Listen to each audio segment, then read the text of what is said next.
Championship Series on Fox, brought to you by Dodge. You can take life as it comes, or you can grab life by the horns. Dodge. By WebMD, redefining modern medicine. By State Farm, like a good neighbor, State Farm is there. And by Radio Shack, you've got questions, we've got answers. The question I'll ask is, how's this thing going to start? The Red Sox and the Yankees, game one, 59 degrees in the Bronx. Really a pleasant night. Wind at this moment doesn't appear to be too much of a factor, and Mike Messina able to blow into that pitching hand. And here is the lineup he will take on. A very good, dangerous, and well-balanced Boston lineup. Damon, Bellhorn, Ramirez, Ortiz, the DH, his big swipe in extra innings. In game 4, did it for the Boston Red Sox. Actually, game 3 over Anaheim. Then Millar, Nixon, Varitek, Orlando Cabrera, and Billy Miller is batting ninth. He's the third baseman. Johnny Damon ready to go, and so are these fans.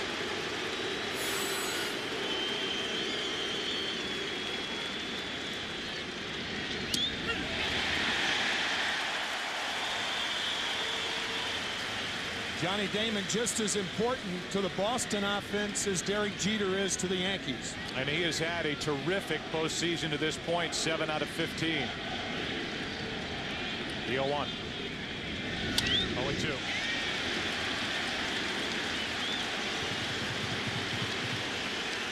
Damon, Bellhorn, and Ramirez for Terry Francona.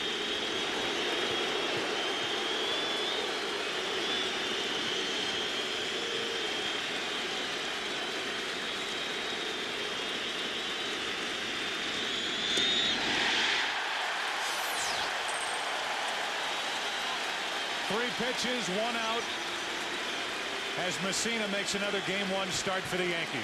2 fastballs and then the knuckle curve. The Yankees did not have a 15-game winner and won 101 ball games. First team to ever do that. Mike Messina, as much as any pitcher on either side, smart and resourceful. With 1 out, nobody on, Mark Bellhorn is at the plate. Another strike.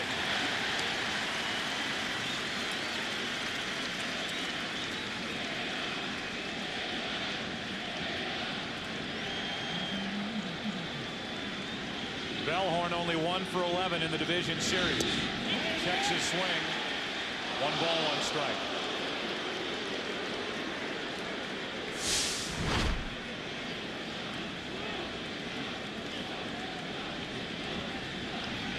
Just able to lay off on that pitch down and in. 1-1 with 1 out, nobody on.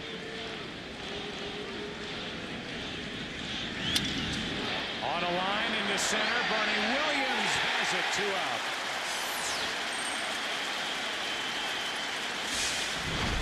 Knuckle curve, and Williams with his speed and his glove and his reach. 2nd out.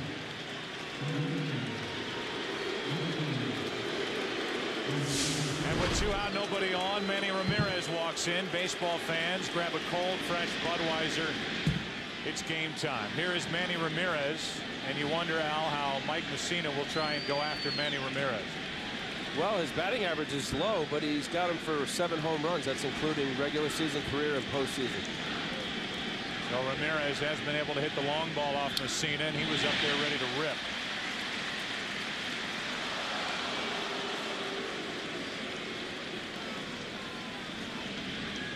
The combination of Ramirez and Ortiz in the divisional series, good for a .458 average, 2 homers, 11 RBIs. That 3-4 combination, a big reason why the Red Sox are here, and the 1-2 combination of Jeter and A-Rod, a big reason why the Yankees are to the ALCS. Yeah, I know you can't do it, but if you combine those 4 players, that'd be a pretty good first 4 hitters in the lineup. 2 out, nobody on, 1 ball, 1 strike. Pretty close, 2-1. These two just hit during the regular season, and it carried over. They did in the Anaheim Angels. And it was Ortiz who won it with that off Washburn to dunk Anaheim at Fenway. The 2-1.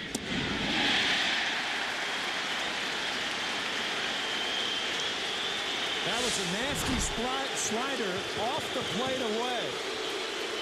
And down. Messina so far does not have to be smart and resourceful. Excellent stuff in the early going.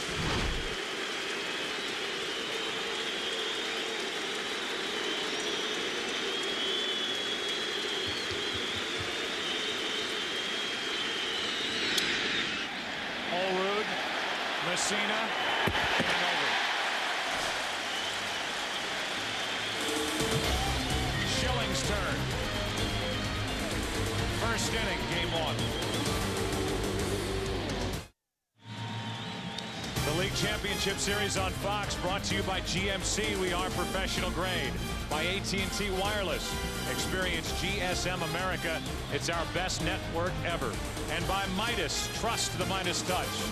And the Red Sox are trusting the touch of Curt Schilling, who is bothered by tendonitis in his right ankle, pitching with a short-acting anesthetic called Marcaine in that right ankle. It's taped up, it's supported, and he'll try to go out and beat the Yankees tonight. Some touch in big games, too. Curt Schilling, a big game guy.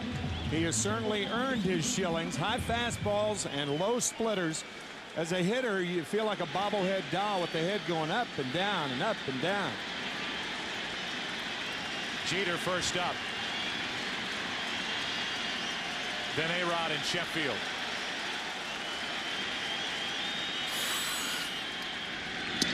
Strike 1. Jeter during the regular season really came on and ended up hitting .292 during the division series, 6 out of 19 with a home run and 4 RBIs. Strike 2.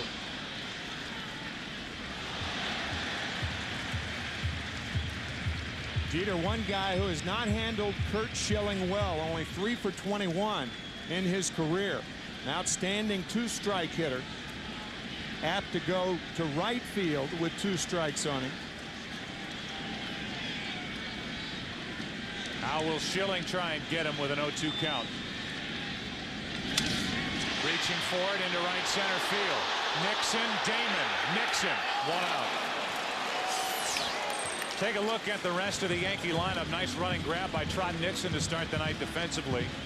Jeter, now it's A-Rod, Sheffield, Matsui, Bernie Williams, Jorge Posada, John Olerud, Miguel Cairo. It's Kenny Lofton, the DH tonight, replacing Ruben Sierra.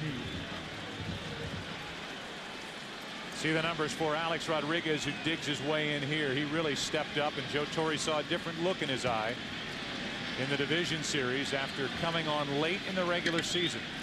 Got off to a slow start with the Yankees and takes ball 1.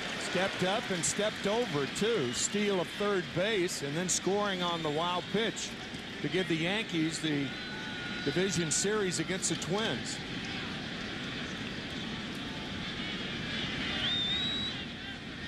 That's hard hit but foul. 1 ball, 1 strike. You're watching Fox Sports, broadcasting in the world's finest high-definition standard. While this is a rematch of a year ago, there's so much more anticipation. There are so many new faces from the ALCS from 2003. And yet with the way last year's ended on the Aaron Boone home run, with the addition of Schilling and A-Rod for the Yankees, Folk, Flash Gordon, Sheffield, right on down the line, this matchup seemed predetermined, and here we are, inning 1 of game 1, wondering what's about to unfold over the next week.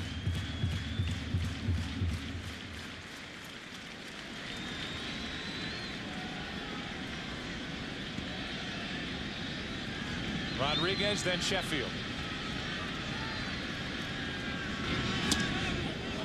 Just missed. 2-2. Where? That was the first quizzical look you've given me in our broadcast time together, Al Leiter. That's the pitcher in me. You liked the pitch. Schilling liked it, but Randy Marsh didn't. He's the home plate umpire. Full count. It's pitches like that. Certainly Schilling is a guy who's very established and a veteran player who can deal with it. But when you're facing such a great hitter such as A-Rod, you make your pitches that you work on weekly, daily, yearly, forever, and you make it and they miss it. It's frustrating. Sometimes it can carry on to the next pitch or two. Yeah, it's often said about teams 4 outs in an inning. You don't want to give a hitter like A-Rod 4 strikes in an at-bat. It's a full count. Fastball away. Here hit it, and A-Rod does. This one easier for Nixon. 2 out. Well, you know Nixon's in right. Take a look at how Boston covers the field with tonight's Boston Red Sox defense, brought to you by State Farm.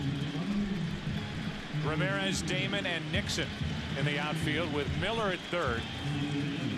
Cabrera, Bellhorn, Millar, Veritek doing the catching for Schilling. And what a different team, especially defensively, this Red Sox ball club became when they picked up Orlando Cabrera, trading deadline day, and in essence switched Cabrera for Nomar Garciaparra. The 2 out, nobody on. Here's Sheffield right on top of the plate, takes a strike. That's Cabrera who has been the adhesive of this defense.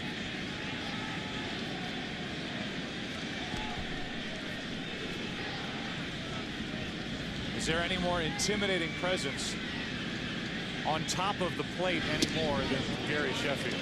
Not for me. Not present-day players. He's right on top of the plate, and every time it seems as though you pitch a ball outside, it looks like he's just going to come right back at you. You have to pound him in on the hands. He likes to extend his arms like most home run hitters. 2 balls and a strike. That's why Mark Bellhorn is almost on the left side of the infield. Gary Sheffield will ground the ball through the right side, but this is a quasi shift that the Red Sox have on Sheffield.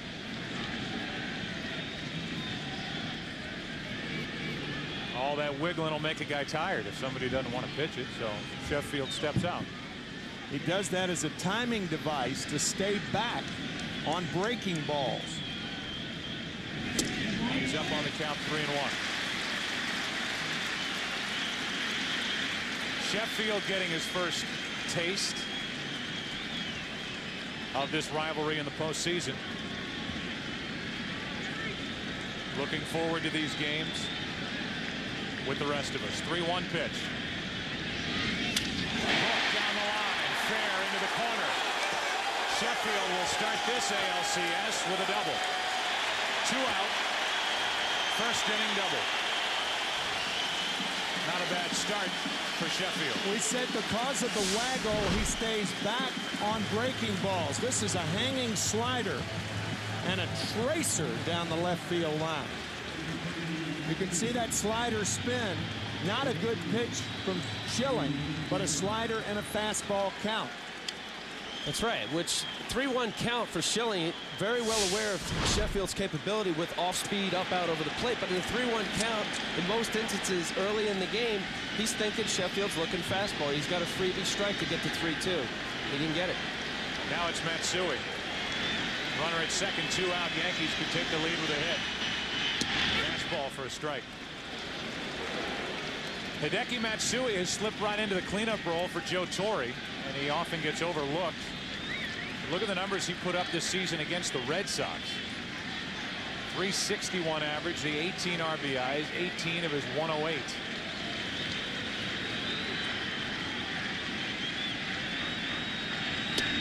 On the outside corner, now the inside. It's 0-2.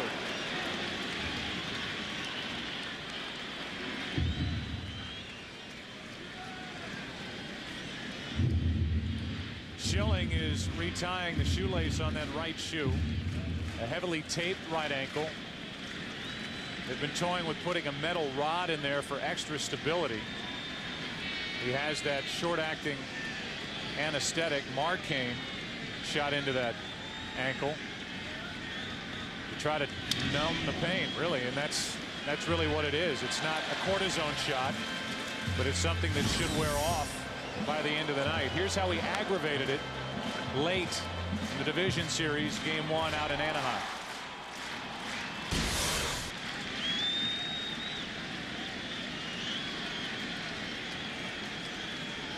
Runner at second. Sheffield 2 out, an 0-2 count. Matsui had stepped out. I would imagine the push-off foot, it would be worse to have that ankle bothering you than the one on which you land. No question about it, especially for a power pitcher like Schilling, who relies on a lot of force, backside, his legs and everything else. He has to feel the force to push. And what will happen if he is feeling sore in the foot, he'll get underneath some pitches and probably be elevated on all of his pitches. Like that 3-1 slider to Sheffield. Matsui sticks the bat out into left, base hit. The Yankees strike first. What a beautiful piece of hitting by Matsui. 1-0 New York.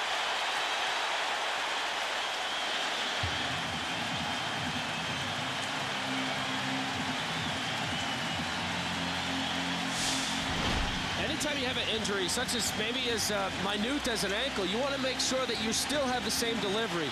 I'm not quite sure how much Kurt pushes off, but here's a good split, a great split, down and away, in the dirt, clearly a ball. And Matsui, great hitting. Hit that ball with one hand to give the Yankees the lead.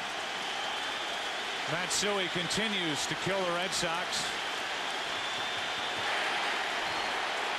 A little floater that dropped in. It goes as an RBI double.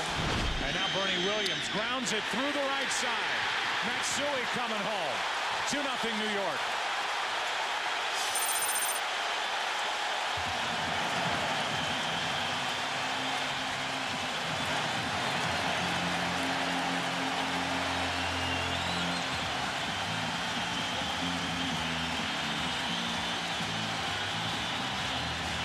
Schilling retiring Jeter and Rodriguez, and 3 two-out hits.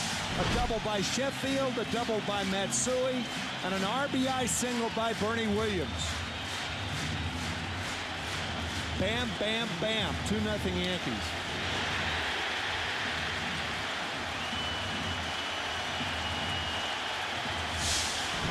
The Yankees the best in the American League this season when they score first. They're up 2-0 here on Schilling. You saw briefly that graphic of Schilling's numbers against the Yankees in the 2001 World Series. They were eye-popping. Posada showing bunt. This obviously is in a spot where he would bunt. Ball 1 down and in.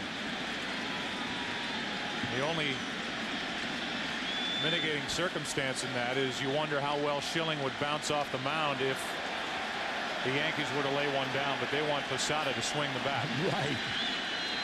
Here's a 1-0. Bellhorn to end the inning.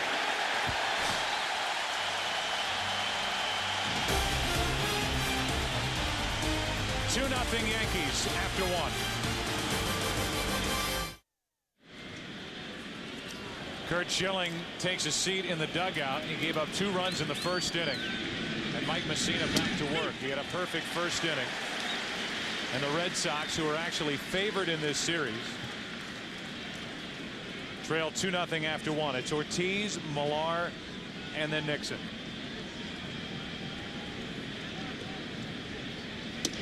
David Ortiz has had a couple of fantastic years in a Red Sox uniform. .301 average. Tied for second in the AL with 41 home runs. 139 RBIs, second best total in the American League. 1 ball, 2 strikes. That's where American League pitchers try to pitch, David, inside on the hands. You drop that ball down about 6 inches, that's his power slot.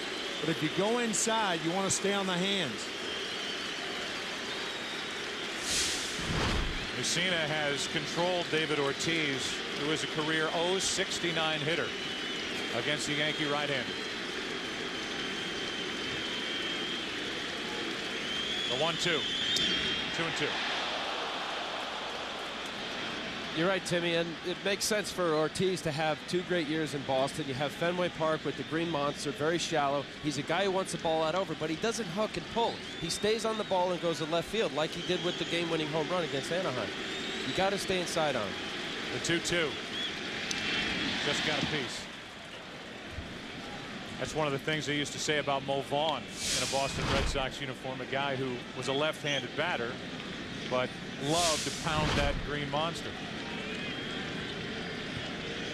Yaz the same way. 2 balls, 2 strikes.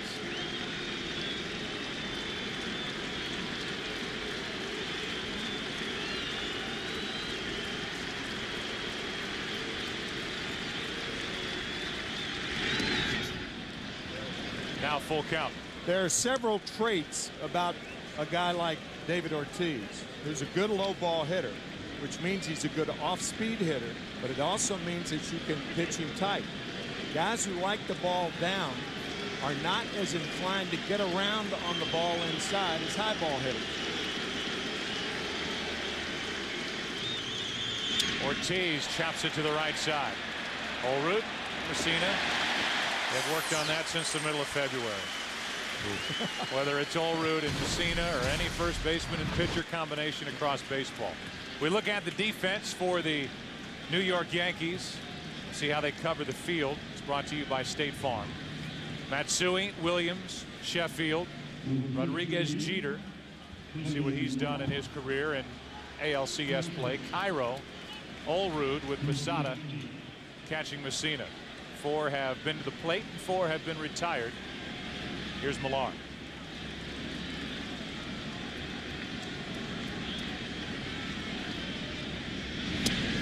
Strike 1.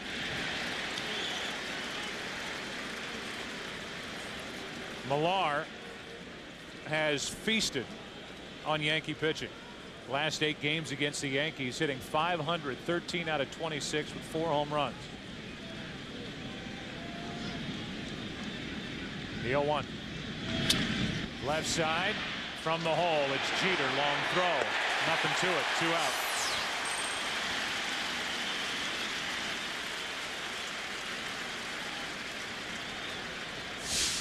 Third baseman like Rodriguez ranges as far to the left as he can, but Jeter backing up the play.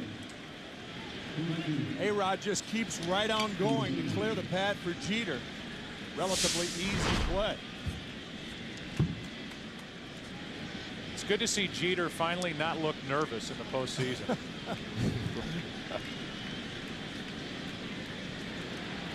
He is as cool as they get. And this Yankee run started with, I say, very little coincidence when he popped on the scene in '96. There's a pitch up and in, ball 1. And it may be October, but you never know. It looks like the middle of April on his face. Jeter, a guy who has 2 of the calmest eyes under pressure of any athlete I've seen. Nixon pops it up left side. Messina off to a perfect start. Those calm eyes help Jeter pull it in. 1, 2, 3 go the Red Sox in the second. The Yankees got a couple in the first. Matsui drove in the first. And then it was Bernie Williams. On the strength of that, the Yanks up 2-0 after an inning and a half.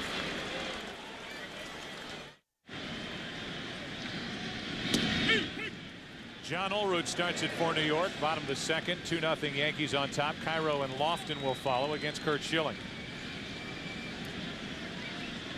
There are the numbers this postseason for Olrud. 1 ball, 1 strike. Olrud ended up playing in 49 games with the Yankees after they picked him up. The Mariners cut him loose and hit .280. Compared to what's happened tonight to what happened during the entire World Series action for Schilling against the Yankees. As that pitch was at the very bottom of the strike zone there, and now Olrud in the hole 1 and 2. Here's a patient hitter. Former teammate of yours, Al. Yes, in 2 places, Toronto and with the Mets. A great guy. Trying to get something started for the Yankees on 1 and 2. Just spoiling it. Well, if my math is right, 21 pitches in the first inning, 5 innings, he'd have 105 pitches. So what do you think? So far so good. If you talked about the Yankees in our open, trying to be patient, trying to work the count, trying to get the pitch count for Schilling up. They did so and picked up 2 runs in the first inning. That is just inside. Schilling doesn't get the call again, and it's 2 and 2.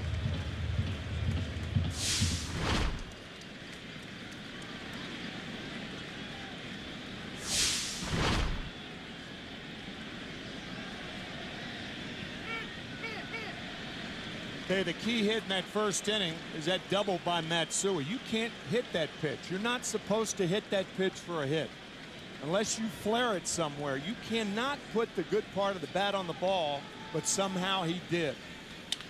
Allrood gets a rip, but grounds it right at Bellhorn. 1 out.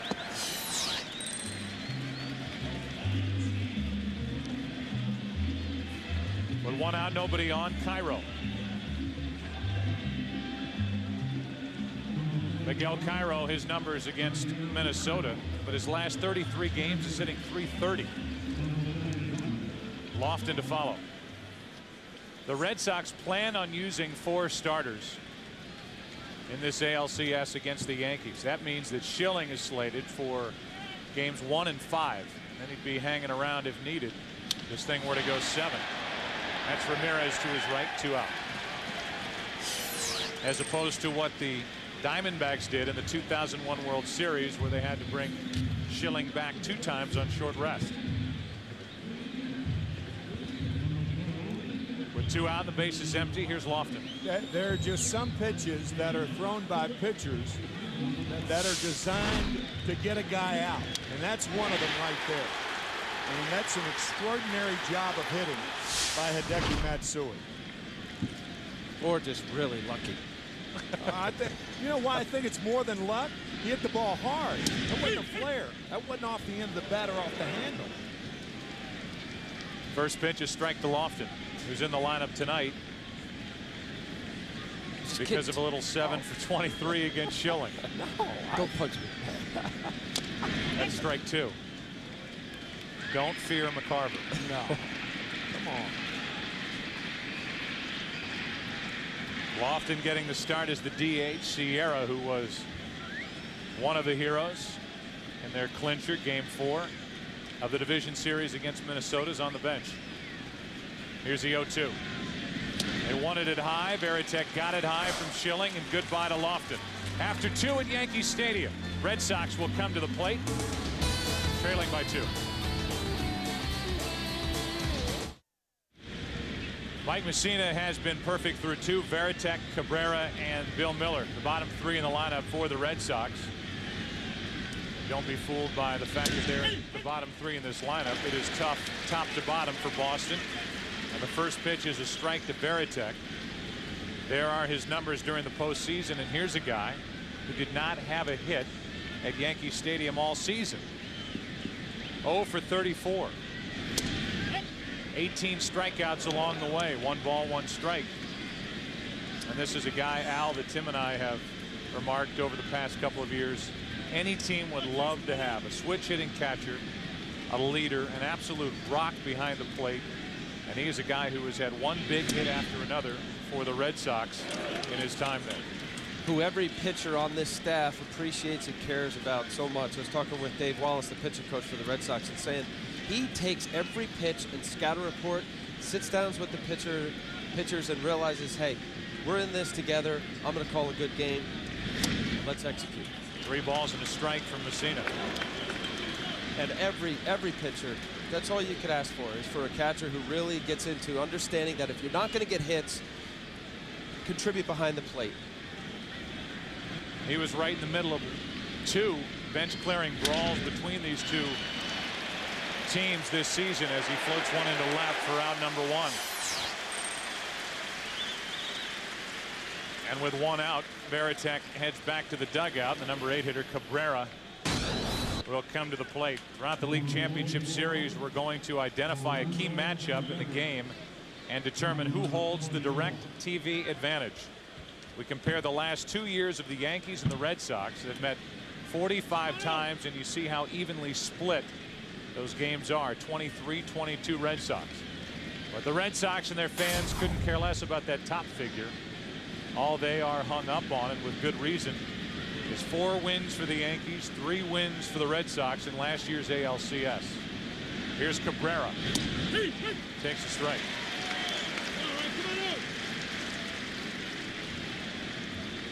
Orlando with a huge hit in game 2 of the division series out in Anaheim.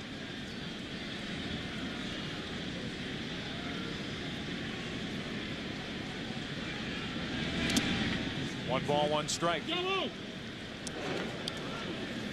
Good news for Yankee fans. They have very valuable Rivera back. We'll go to Kenny Albert in just a moment to hear more about that. So far, one strikeout for Mike Messina. That ball is foul. Is it playable for Olerud? It is. 2 out. We welcome Kenny Albert to the broadcast. Kenny. Well, Joe, Mariano Rivera landed at Teterboro Airport in northern New Jersey, and he arrived here at Yankee Stadium just moments ago. Now, during the pregame introductions, Bob Shepard, the longtime public address announcer, announced to the crowd that en route from the airport, number 42, Mariano Rivera, and the crowd went nuts. But he is here at Yankee Stadium. Thanks, Kenny. Yeah, that was, I would say, outside of maybe Jeter, the loudest cheer that any Yankee received was just for the news that Rivera was on his way here. Had to deal with a family tragedy down in Panama. His wife's cousin and his son dying in a freak swimming pool accident. And he had to go down there, grieve with the family, take care of business. They had the funeral today, and he flew in and just arrived. First pitch, a strike to Bill Miller. Batting in the number 9 position. He takes another 0-2. We do not know yet whether Mariano Rivera is emotionally capable of entering the game later on. One would assume that he is, since he's here and will suit it up.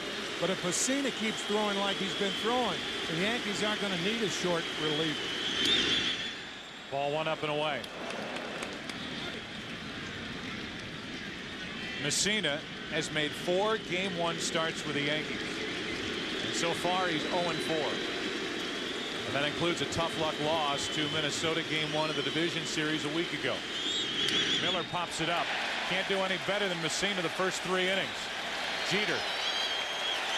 Red Sox again go in order. Gary Sheffield is due up 3rd in the bottom of the 3rd. 2-0 New York.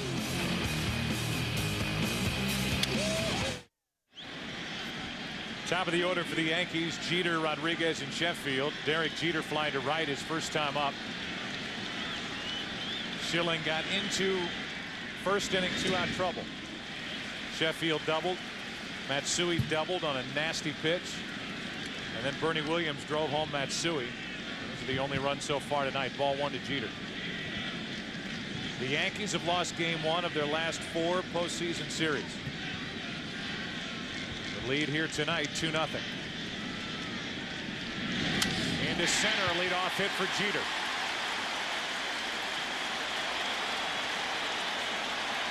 Weeknights on FSN. It's the greatest nightly sports show on television, the best damn sports show, period. This week, Hall of Famers Johnny Bench and Raleigh Fingers drop by to help break down the baseball playoffs, plus comedian Drew Carey and much more. That's weeknights only on FSN. Here's A-Rod. That was an identical slider that Gary Sheffield hit. Sheffield's was up a little bit more. But that breaking ball of Schilling thus far is just rolling up there. There's no bite to it. Good pitch there, and Rodriguez misses at strike 1. Everybody said Alex Rodriguez had to prove himself in the postseason in this first season with the Yankees, and he certainly did against Minnesota.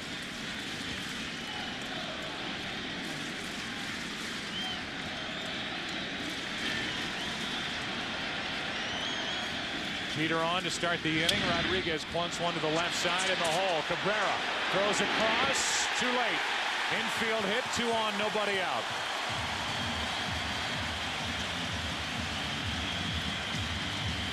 Too much to do for Orlando Cabrera. He had too far to range, jumping, and the throw toward the home plate side, and Millar misses the tag.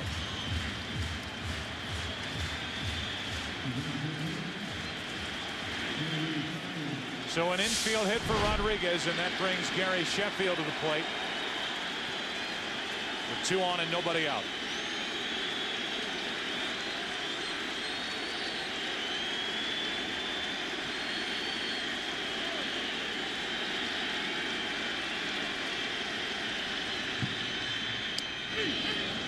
Fastball for strike one.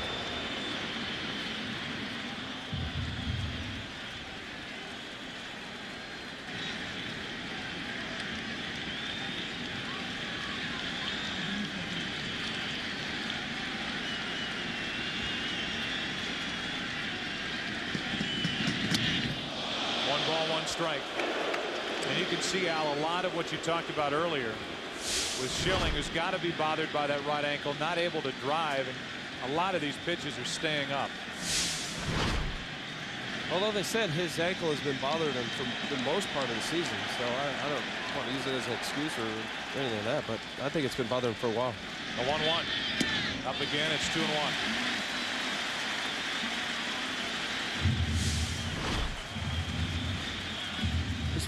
For power pitch, you got to really work the backside, and if it is bothering him as much as what's been said, he's got to be able to push off, and it looks right now he's very timid on the backside and not being able to push off.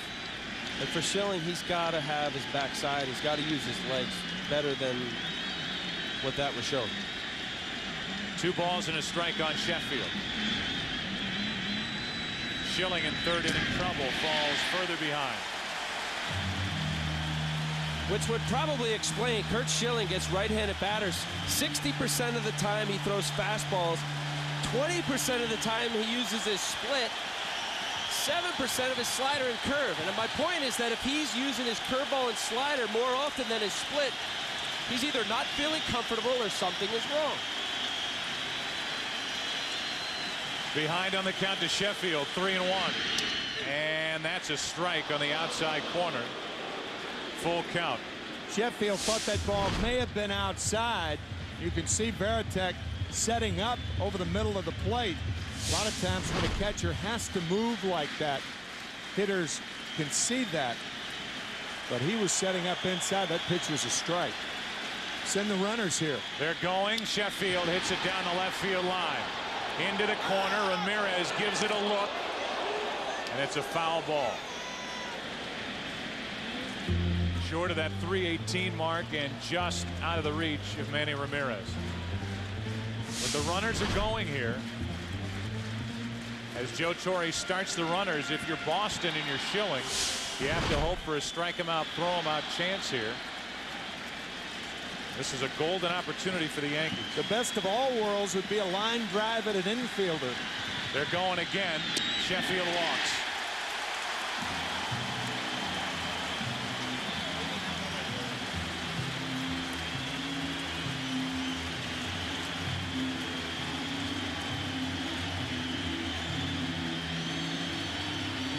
For as good as Schilling is, he prepares as well as any pitcher in baseball as far as video and everything else. These are splits. That ball is supposed to be inside, just like the pitch prior to the foul ball was supposed to be a split inside, and he's yanking it. There's two things: either something wrong physically, or you're out of whack or out of sync mechanically, and he's off. And he's in trouble. And so are the Red Sox here in game one. Back-to-back singles, a walk. And here is Matsui. Down the right field line, hooked into the corner and off the wall. 1 run scores. Here comes A-Rod. Sheffield all the way around. It's a 3-run double.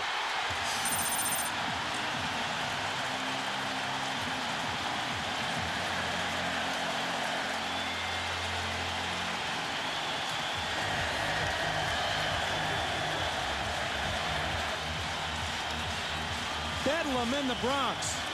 Trot Nixon slipped. Otherwise, Sheffield doesn't even try to score. Luis Sojo, a nice play at third base by sending Sheffield with nobody out. Ball off the wall, the slip right there. Jeter, Rodriguez score easily. Sheffield in the bottom of your screen being waved home by Luis Sojo. Bedlam here in the Bronx. And Sheffield fired up in this game one against Boston.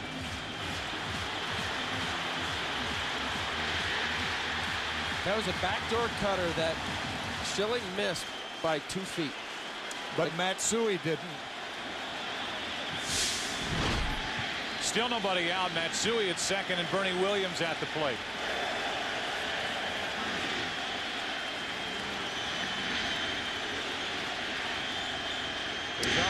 situation for the Red Sox in their bullpen. At the most basic level of pitching, the fastball from Schilling doesn't look like it has great zip on it. Yeah, it's flat. A 1-0. 2-0. I don't know if it's too early to think about it, but I think the strategy of Terry Francona perhaps changes now. If you get Schilling out of there, trust the bullpen to hold them down and come back. You're not giving the game away, but that way you can bring him back in game 4 as a starter. Right now he's scheduled for game 5. 2 balls and a strike.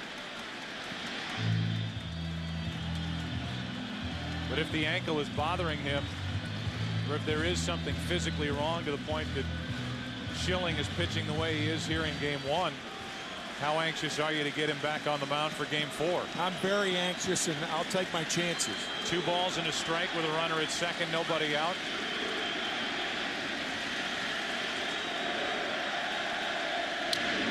That advances the runner to third. Bellhorn, good play for the first out.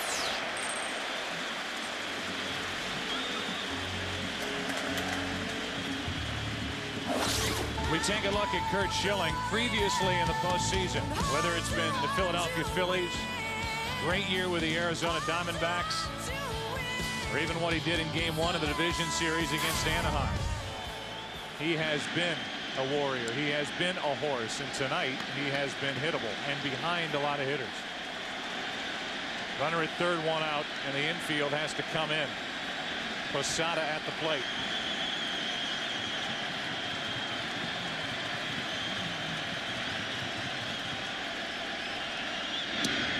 Strike 1.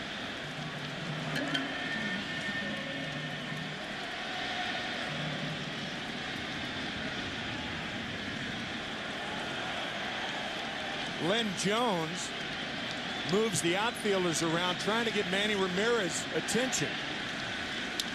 Posada on a line into center. The catch by Damon. It's 6-0 Yankees here in the third.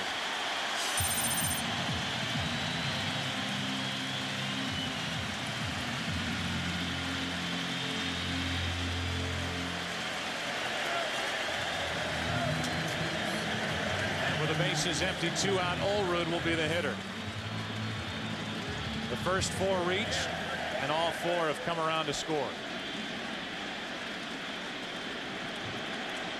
The Red Sox, who have faith in their offense, have yet to have a base runner. But if there's one team that you know won't panic down 6-0, even in this atmosphere, it's the Boston Red Sox. You think back to July 24th, when Bill Miller hit a 3-run home run to win it, 11-10. Red Sox were down by 7 in that game at one time.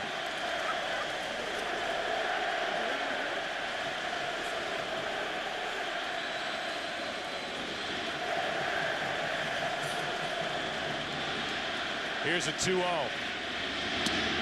3-0. Curt Schilling, as we heard in our pregame show, said, I'm not sure I can think of any scenario more enjoyable than making 55,000 people from New York shut up.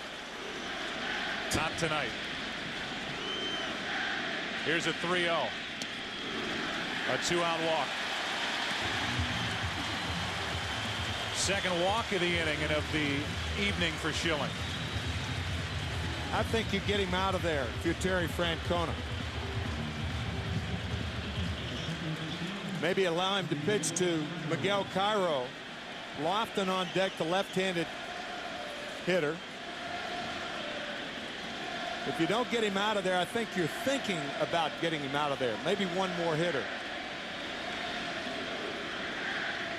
Mike Myers, a lefty, is the one getting loose with the left-handed hitting Lofton on deck.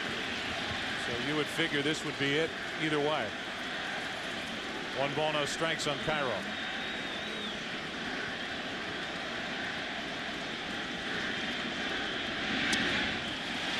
2-0. So you're conceding the game? Is that what that is? No, I'm not. I'm conceding the fact that Curt Schilling should be out of the game. Not conceding anything. Come on, brother. Would you leave him in there, Al? No. So you're conceding the game?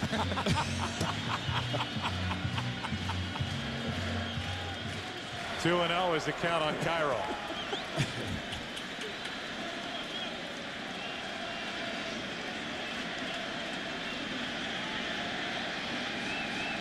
A chant of "Who's your daddy" was heard moments ago from this crowd at Yankee Stadium. A wide strike to make it 2-1. It's a reference to what Pedro Martinez said about a month ago after his start against the Yankees. He said, "What can I say? I just tip my hat. Call the Yankees my daddy." He will be on the mound tomorrow night for the Red Sox, taking on John Lieber. 58th pitch of the night is coming right now in the 3rd inning from Schilling. Clearly his ankle has to be bothering him. I haven't seen many fastballs that were in Curt Schilling range. No pop. Seen 89, 90 miles an hour at the most. The 2-2. Cairo into center field will send Damon back. And the inning is finally over. Little Blue Oyster Cult for you. They called him Godzilla in Japan. And he has been a Red Sox killer this season. It continues in October. 6-0 Yankees after 3. Mike Mussina will head through this lineup again. He was perfect the first time. 9 in a row retired, and it's Johnny Damon who struck out in his first at bat. And Bellhorn, then Manny Ramirez. 6-0. The Yankees on top. And a ball outside. After that last half inning, Dave Wallace, an arm around his #1 starter, Curt Schilling, who is likely finished for the night with more action for the Red Sox out in their bullpen. Yeah, Kurt Leskanic was throwing at the end of the 3rd inning. Then he sat down, leading us to believe that perhaps Schilling would continue, but now Leskanic back up.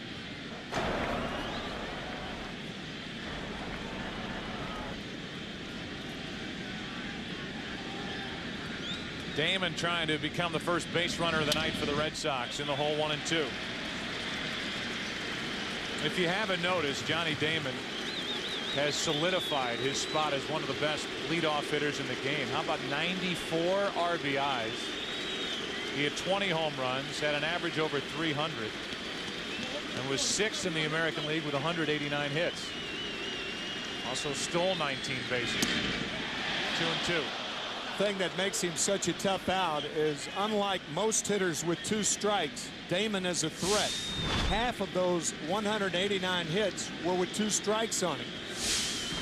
He led the majors with 2-strike hits. He had 90 of them this year.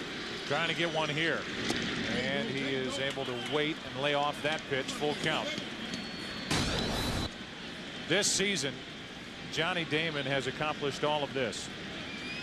2nd most runs in the American League, 20 home runs, a career high. 355 average with runners in scoring position. A lot of pop, a lot of production out of the leadoff spot for Terry Francona. That's on the inside corner, 1 out.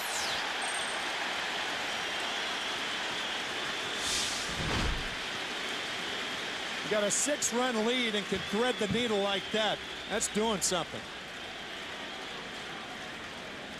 Front corner. So Damon strikes out for the 2nd time tonight. And here's Bellhorn.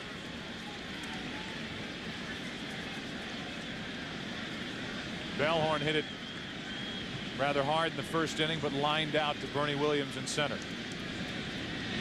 Ball 1.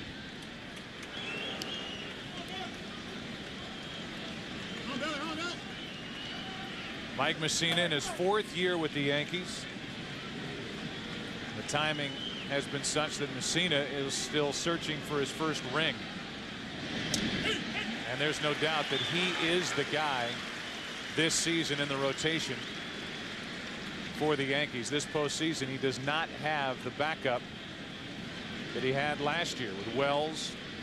He was in San Diego. Clemens with the Astros. Same for Pettit. As the count goes to 2-1 on Bellhorn. Only one active pitcher has thrown more innings than Mike Mussina and not received a World Championship ring. Jamie Moyer of Seattle.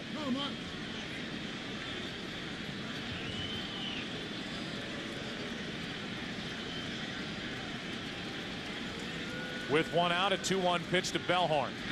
3-1. Kenny. Well, Joe, in his last 4 starts, Mike Messina has been matched up with Pedro Martinez twice and Johan Santana twice. He said yesterday facing other top-of-the-rotation starters helps him prepare for games such as tonight's. Thanks, Kenny. And he's matched up tonight against Curt Schilling. 3-1 pitch. Full count. That was one of the few hittable balls that the Red Sox have had. A 3-1 fastball right down the pipe.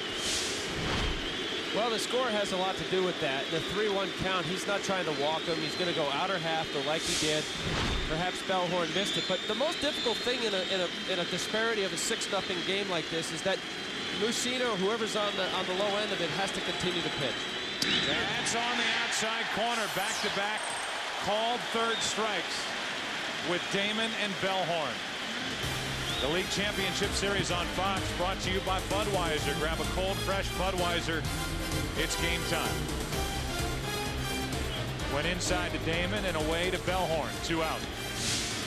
Yeah, after that 3-1 cookie that Bellhorn fouled back outside part of the plate. That really wasn't a corner pitch. That was outside half. That's our direct shot of home plate from center field. We have for you here on Fox as Ramirez gets a good swing, but strike 1.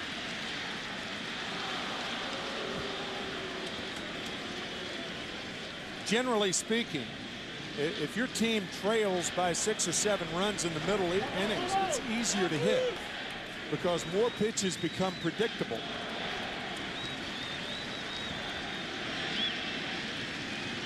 And in that instant there, with us down 6-0, you'd think Manny would take a strike or get into the count. But Manny swings at 15% of the time in first pitch counts. He's the highest first pitch swinger on this Boston team.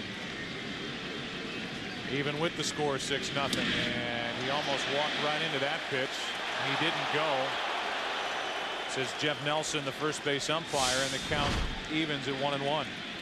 Manny was lunging out there, and the pitch stayed up and in. Lost his balance. But able to keep the bat back, and there's Dave Wallace on the phone to the bullpen again.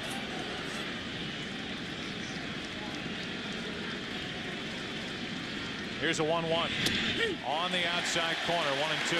You put those 2 pitches back to back, they belong together. The up and in fastball, and then the fastball low and away. Textbook pitching. Yes, sir.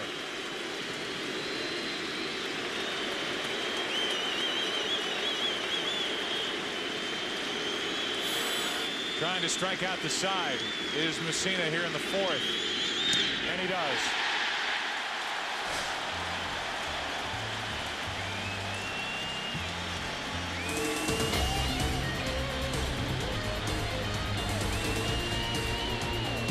That look says a lot. 6-0 New York. Curt Schilling's night is finished after going 3 innings, allowing 6 runs on 6 hits. The new pitcher for Boston is Curtis Leskanic.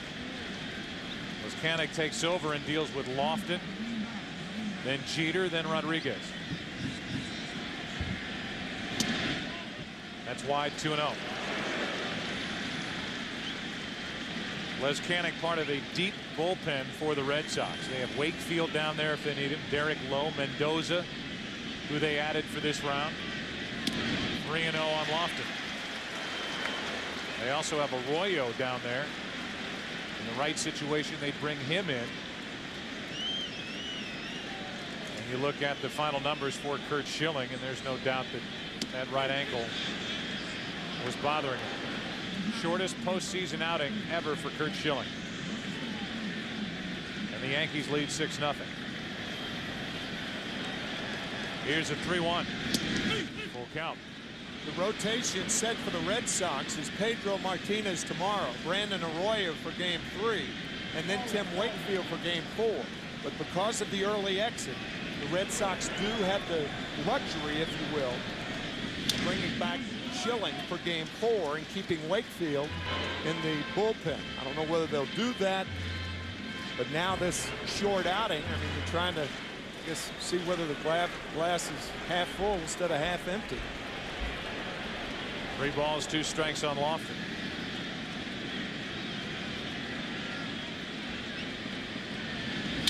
Another foul. You talk to Terry Francona, the manager of the Red Sox. He says, don't make the mistake of thinking that the ankle flared up only on Curt Schilling his last time out. He's pitched with it for a while. With the way that Schilling's stuff looked tonight, you wonder how much that ankle is bothering him after we showed you that highlight of the late inning play where he had to come off the mound to his left and on the line, made the play, then went down and grabbed that right ankle. Certainly a fair point. If that is the case, what would his status be for the rest of this series? Here's a 3-2. A leadoff walk. The LCS continues tomorrow across the Fox networks, as most of you will see Game 2 of the ALCS between the Red Sox and the Yankees here on Fox. While on FSN, it's Game 1 of the NLCS between the Cardinals and the Astros. Those of you in St. Louis, Houston, and other select markets, you can see this NLCS game on your local Fox affiliate, while watching Game 2 will be on FSN. So whatever your FSN local carrier is, that will have the other game for you. Across the country, the Yankees and Red Sox will be featured predominantly, except for those markets, Houston, St. Louis, and some other areas. We'll have 2 games for you tomorrow across the Fox networks. That all starts, by the way, tomorrow at 8 Eastern, 5 Pacific. A leadoff walk, and they're paying close attention to Lofton, who stole 7 bases during the regular season. The Houston Astros enter the League Championship Series as hot as the Red Sox were coming into this game tonight. However, they won't be able to use Roger Clemens and Roy Oswalt until games 3 and 4 of that series. Instead, it'll be Brandon Backey, who has really pitched well for Houston. His numbers 5 and 3. Pitched well already in the divisional series against Atlanta. Woody Williams got a victory in Game 1 of the division series against the Dodgers. You see his career numbers against the Astros, 9 and 4. He's from the Houston area. That's tomorrow at 8 Eastern. Either on Fox or on your FSN affiliate. 0-1 is the count on Jeter, and more attention paid to Lofton over at first. Well, if this is ever a spot to show the respect of what the Yankees have for the Red Sox offense, here Jeter tried to bunt to move Lofton to second, put him in scoring position with a 6-0 lead. Probably remembering that game on July 24th when they had the 7-run lead and lost it 11-10 on the 3-run homer by Miller. And even if you don't want to bunt, you get that big hole on the right side of the infield, and Jeter loves to go that direction. Start the runner Lofton. Counts 1 ball, 1 strike.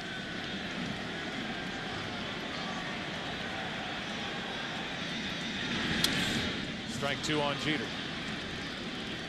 93 miles per hour from Leskanic.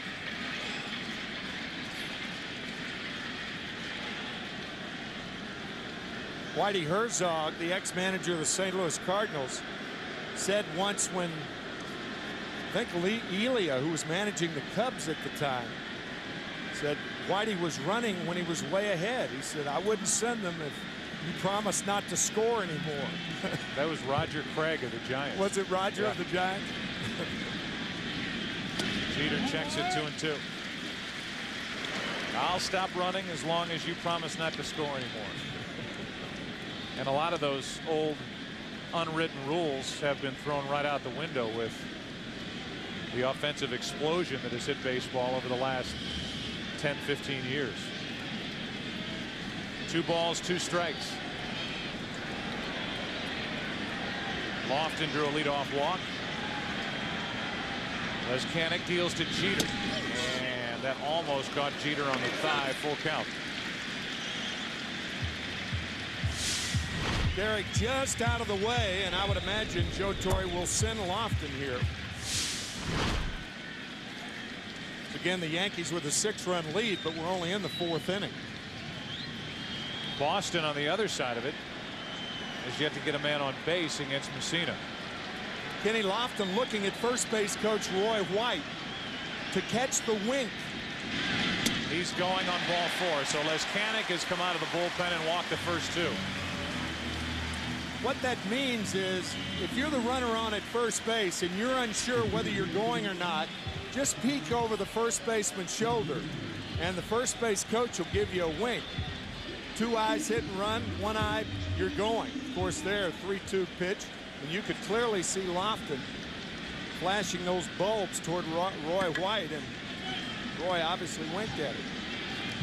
So here on the 12th of October, Kenny Lofton doesn't know the signs. Well, I mean, that's the way it happened right there. Well, he's also given a spot to look in and see what Veritek's doing. They try to get the catcher sleeping a little bit and looking in to see if he can get an off-speed pitch to run on. With 2 on and nobody out, Alex Rodriguez hits a slow roller to short, and they still turn 2. Nicely turned by Cabrera and Bellhorn. That ball wasn't hard hit at all, and it's a 6-4-3 double play. When a hitter gets jammed, he doesn't get out of the box well enough, and the Red Sox take advantage of it. A quick shuffle by Cabrera and nicely turned by Bellhorn. I didn't think they had a chance for 2 on that play. Either. And they just got Rodriguez at the wire, and now it's Sheffield, who has doubled and scored, walked and scored. Bottom of the 4th inning, Yankees already leading 6-0, looking for more, and Sheffield takes a strike.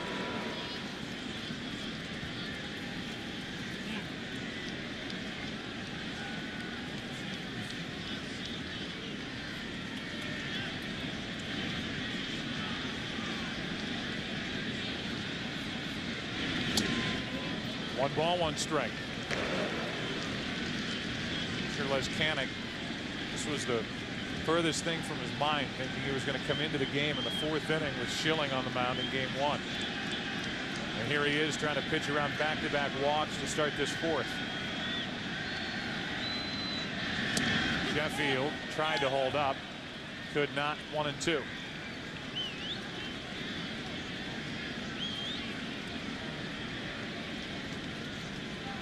Pedro Martinez and John Lieber in game 2. So far, the Yankees are getting all they could have hoped for from Messina, who in the 5th inning will deal with Ortiz, Millar, and Nixon.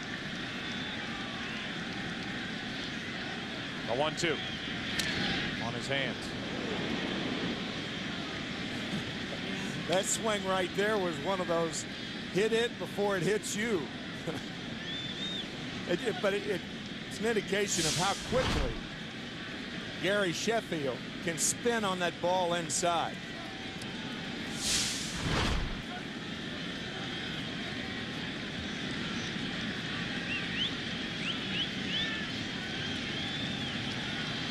Lofton the runner at 3rd, 2 out, and Sheffield took ball 2, 2-2. Are you sure? They're calling it ball 2. It looked pretty good from up here. And Leskanic did a little extra hop at the end, not getting that pitch. Let's take a look from dead on center field. Pitch right down the middle, ball 2. Must have been too hard.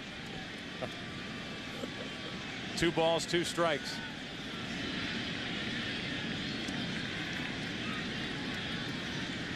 So Sheffield gets an extra pitch at least to try to hammer from Leskanic. Runner at 3rd, 2 down, and that's 2 wide. Full count. Ramiro Mendoza getting loose for Boston. Got that guy lingering on deck again. The guy with 4 RBIs, 2 doubles. Matsui.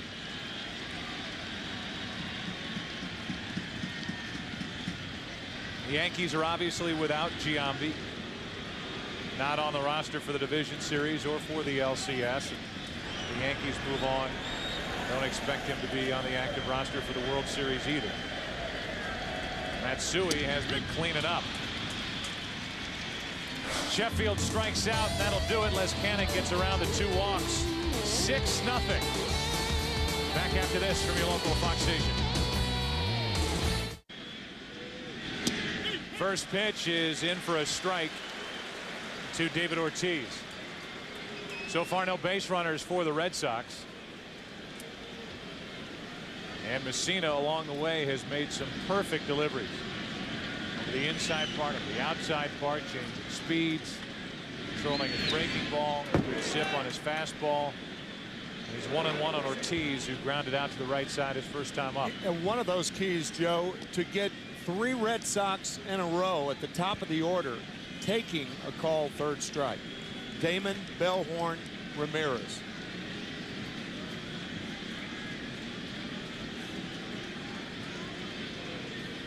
Here's a 1-1. Off the hands, 1-2.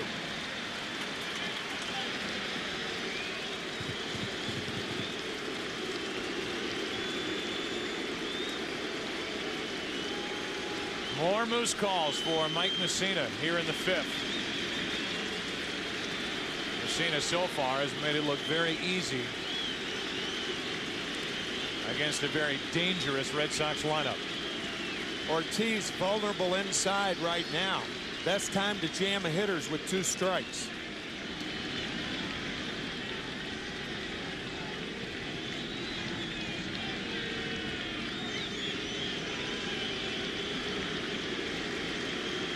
Nope. 2-2. It wouldn't take much for the Red Sox to feel better about themselves tonight if they could figure out how to break through against Messina. And this lineup can put up runs in a blink.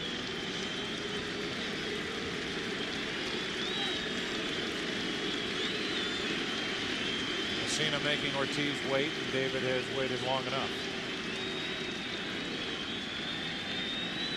He called the fastball away there, and Moose certainly knows what he has going on here with the 4 innings of no-hit baseball. You think it's already crept into his mind? Absolutely. The 2-2. Pitching in the 5th, and he has been perfect to this point. Posada called fastball away. 2-1 count and a 6-0 lead. Probably a safe pitch down and away. There's a base hit to left, but with a no-hitter going on right now, and I know it's only in the 5th inning, you want to come inside.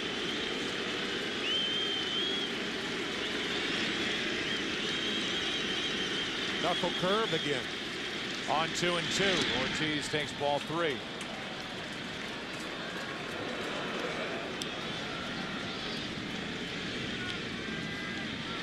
Messina has flirted with perfection, taking perfect games into the 9th inning twice throughout his career.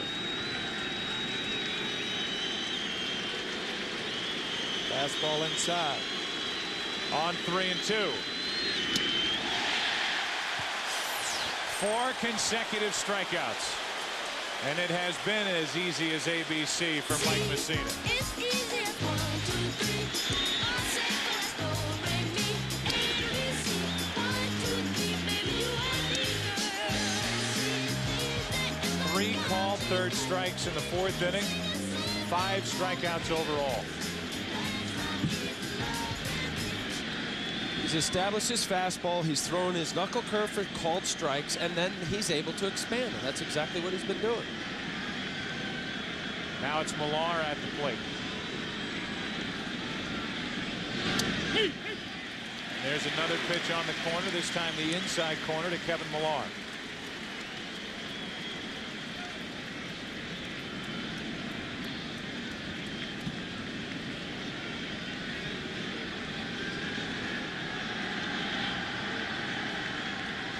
Thinking about that perfect game right now.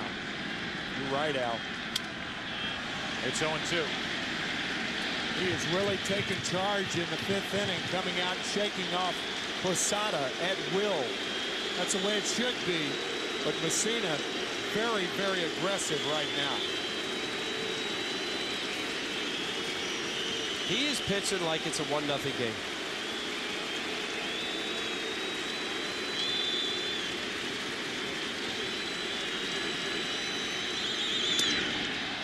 Down and away, 1 ball, 2 strikes, and I would imagine, guys, that not only has to do with what the scoreboard reads with nothing but zeros for the Red Sox, but how Messina feels. And he feels terrific tonight. That's obvious.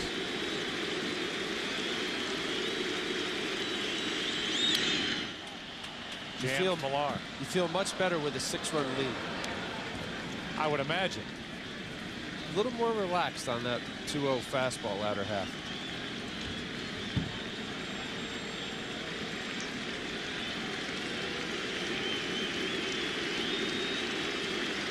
Another 1-2 offering from Messina to Millar. He got him to go. Another strikeout and another out. Scooter tells us about the curveball. This is Scooter. You know, a sweeping curveball can save my gorgeous face from getting smacked. I scoop from one side of the plate to the other and drop down at the same time. So remember, a sweeping curveball sweeps right over home plate. And Scooter, it does curve. In the case with Messina, there's a knuckle curveball. Guys learn at a young age to get this finger off the ball, and mostly the pressure's on your middle finger. And so long as you're on top of the ball and you come through with the pitch, it'll have tumbling effect. Mike Messina has a great knuckle curve. So now with 2 out and nobody on, more Who's Your Daddy from this crowd, and that is 5 consecutive strikeouts. Here, see his index finger off the ball. He's across what is considered the 2-seam part of the off the ball, and it's all off his middle finger. Making very good hitters look bad tonight. Another perfect inning and a perfect night so far from Messina. Halfway through game 1, 6-0 New York.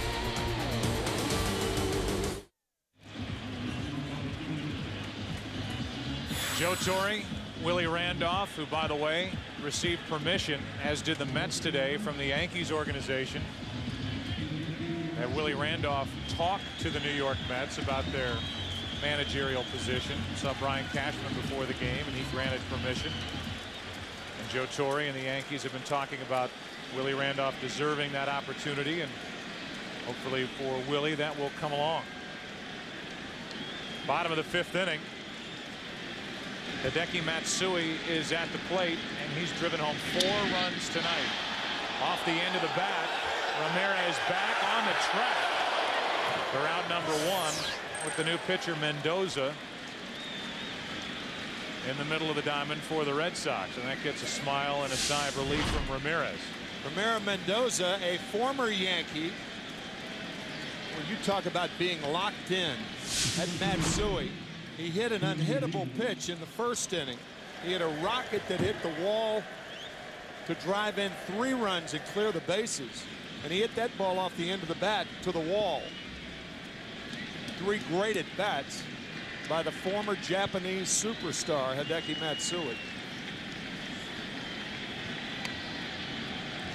Bernie Williams is 1 for 2 with an RBI single and a ground out. Ball 1. Mendoza was added to the active roster as Mariano Rivera gets a great reaction from these very aware fans here at Yankee Stadium. It's been a rough couple of days for Mariano and his family.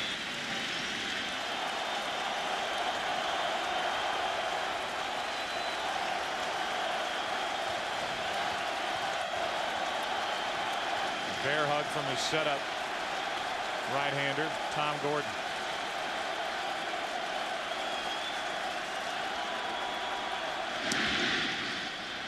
Two balls and a strike on Bernie Williams.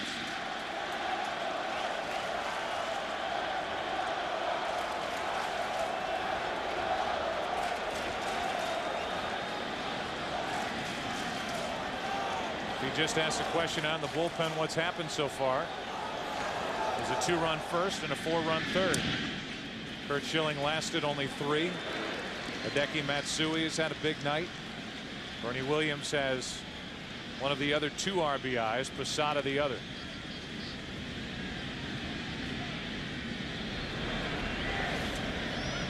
Here's a 3-1 for Mendoza. 2 hops to Bellhorn, 2 out. You can play Hit the Pros, presented by the all-new GMC Canyon, and face real pitches from today's best hurlers.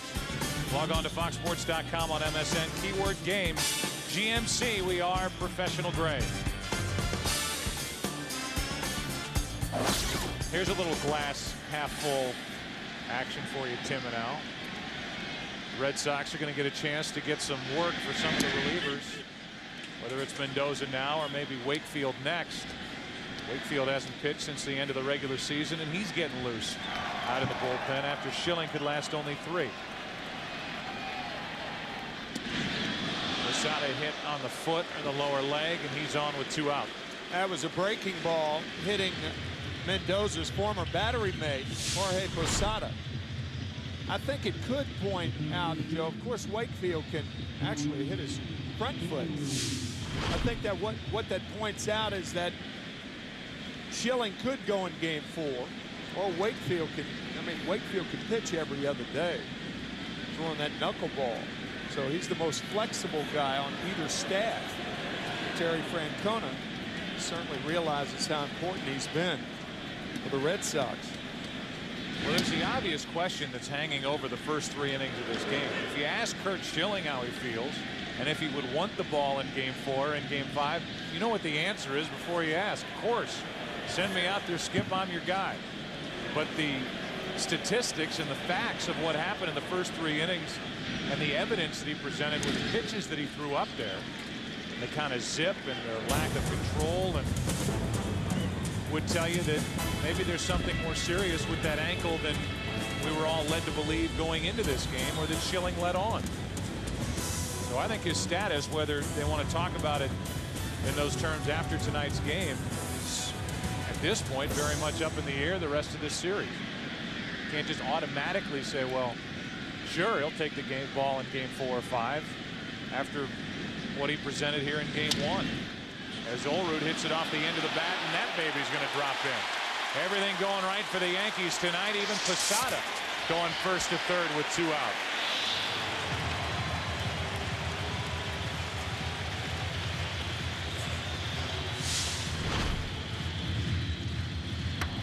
It's a sinker down and away. John going with it like he's done for 10, 12 years. And it's very, very reminiscent of what I've seen as a teammate for many years. You guys with me on that last thing or not? Well, I just think that it gives the Red Sox the flexibility to come back with him in game 4 and then game 7. I don't know how serious the ankle is. Certainly from the way through tonight, it was hurting him tonight. But it gives them the flexibility. I mean, they can do it.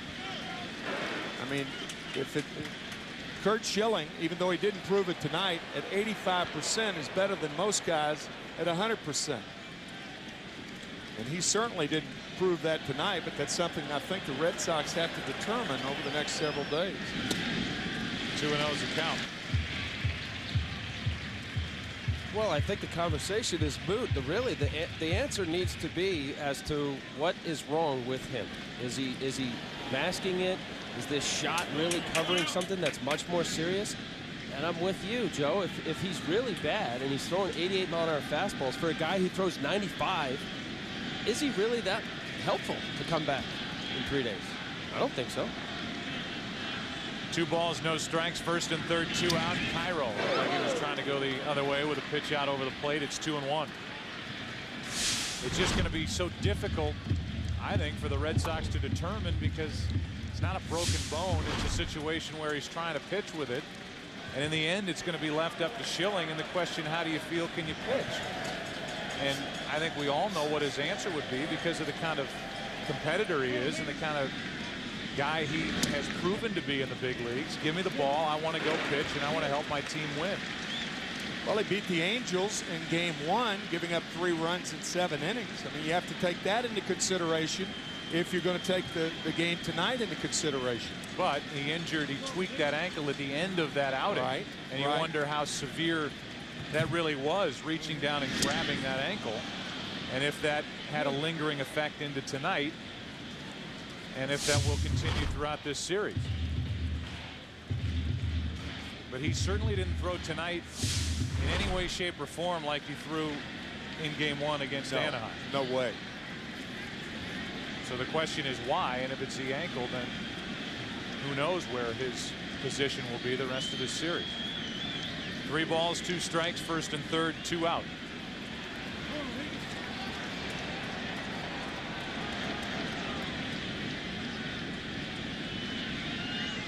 Runner goes, line drive to Cabrera, and the inning is over. A hit batsman, a base hit, 2 left in the inning, 5 on the night for the Yankees. The focus on Messina. We'll head back to work in the 6th. The League Championship Series on Fox, brought to you by the new Chevrolets. 10 new cars and trucks in 20 months. An American Revolution. By Cialis. Ask your doctor if a free sample of Cialis is right for you. And by Emerald Nuts, premium snacks products available in the on-the-go shapes and sizes. We're in the 6th inning, and so far no base runners for the Red Sox. Varitek first up, and he takes a strike.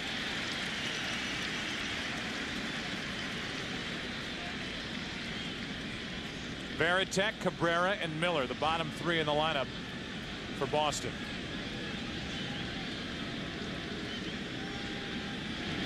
That is hammered foul. Along with our producer Pete Macheska, our director Bill Webb, Joe Buck, Al Leiter, Tim McCarver with you. Game 1 of this ALCS, and it's been all New York. 2 runs in the first, 4 runs in the third. It's the 6th inning now, and Mike Messina has not allowed a base runner.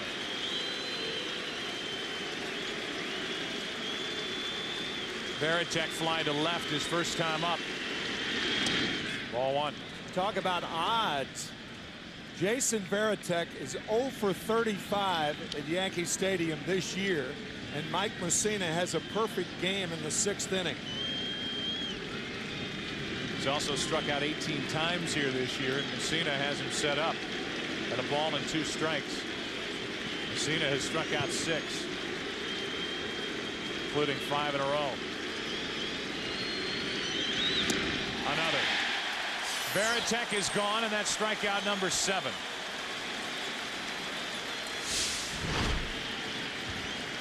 Knuckle curveball down, is able to expand. You stay ahead, use your fastball.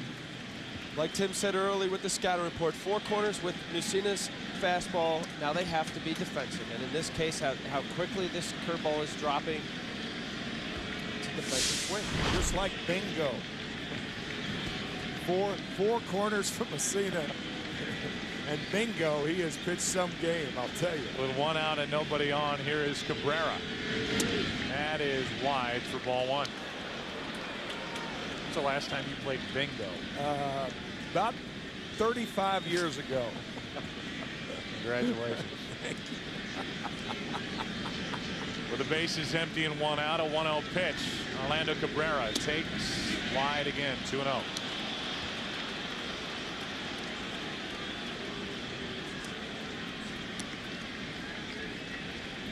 This pitch right here will say a lot whether Moose thinks he's got a shot at a no-hitter. This is a fastball hitter and a fastball count, 2-0.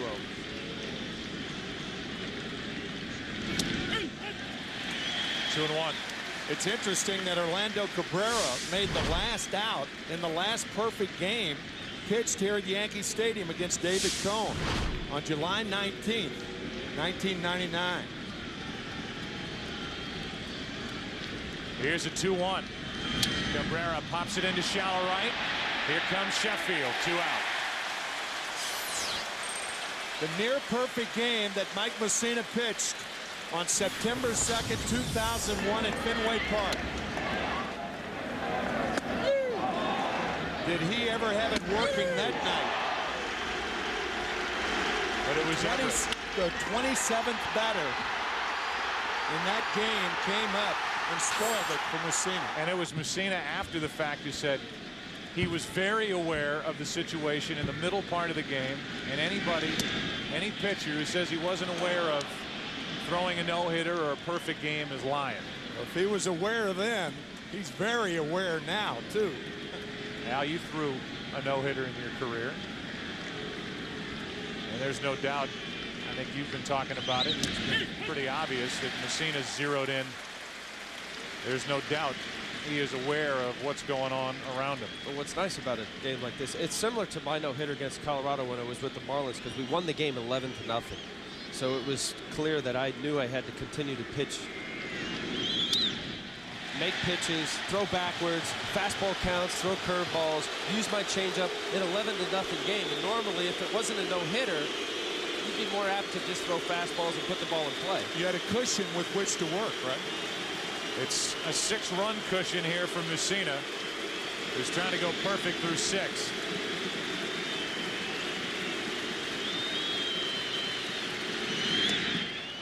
Miller wouldn't bite. Bill popped out his first time up.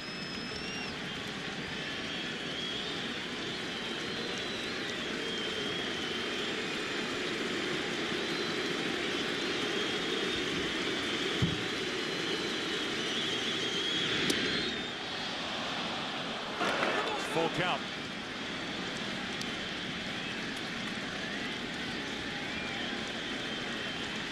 What are you calling, Tim? Fastball. That's a no-hitter. What are you throwing? I'm gonna throw a hook. Here's a 3-2. You're right. Just tapped foul, and it's still 3-2, and it was not a 3-2 groove fastball. Well, if that pitch right there doesn't tell you that he's thinking about a perfect game, nothing will. A 3-2 curveball with a 6-run lead in the 6th inning. No question about it.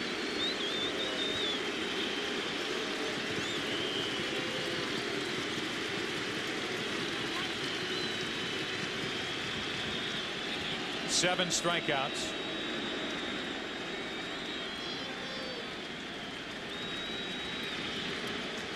Schilling now in the dugout watching. Cheering for Miller on 3-2. And Miller pops it up. Matsui coming on. Messina perfect through 6.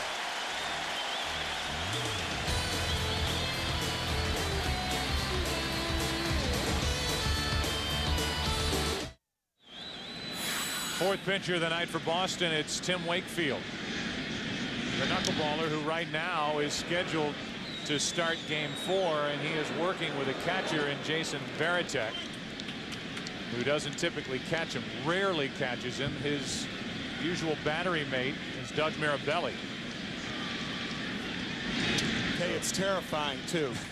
when you're not used to catching a knuckleball pitcher, and all of a sudden in postseason play, I don't care what the score is, you're forced into that position. Nightmarish. 2 balls and a strike on Lofton. The first action this postseason for Wakefield. 2-2. We've seen these catcher's mitts, whether it's Mirabelli or Varitek, they're bigger than a usual catcher's mitt. It's almost like a first baseman's mitt. The 2-2. Lofton cranks it down the right field line. That ball is gone for a home run. It's 7-0.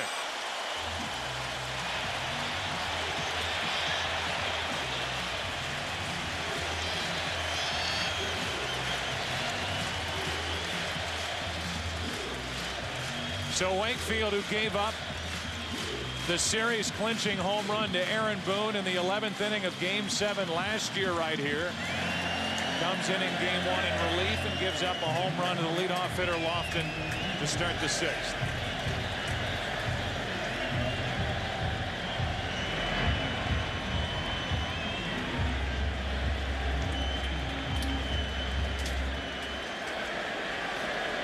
Derek Jeter will dig in as Lofton gets his 6th.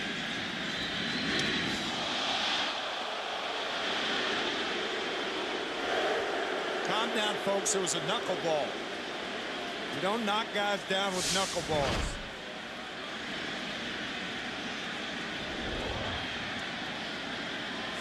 Here's a 1-0. Up and in again. 2 balls, no strikes. Had the Red Sox won last year's ALCS, the guy on the mound right now could very well have been the MVP of that series. Wakefield was terrific. had to come on in relief and threw a knuckleball that didn't knuckle to Aaron Boone, and he ended it in Game 7. 3-1 on Jeter.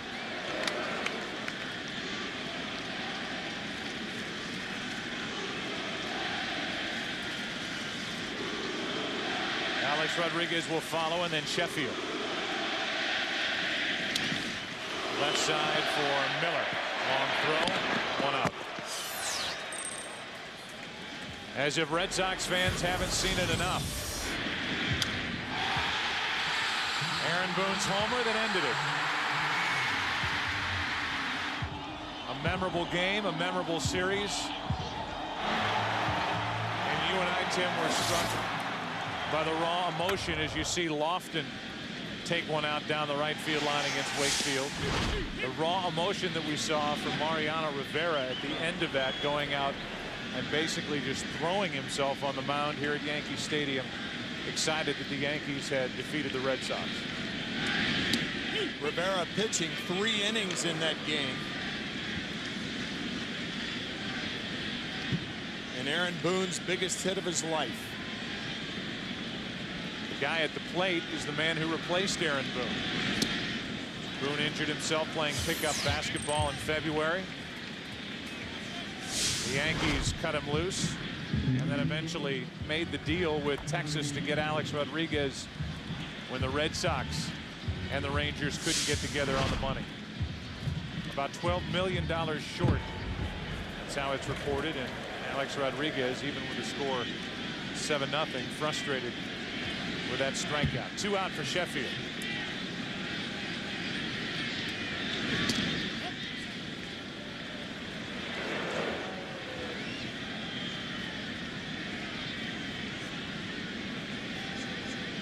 Sheffield has doubled, walked, struck out. And it's 2-0 here.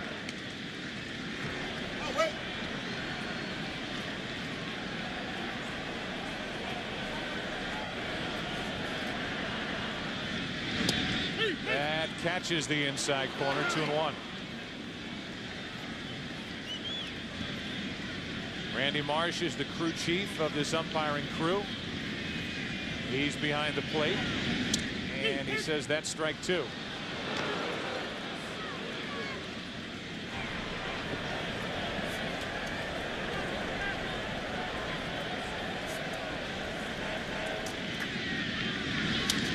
Base hit, Sheffield, left center field. That thing scoots.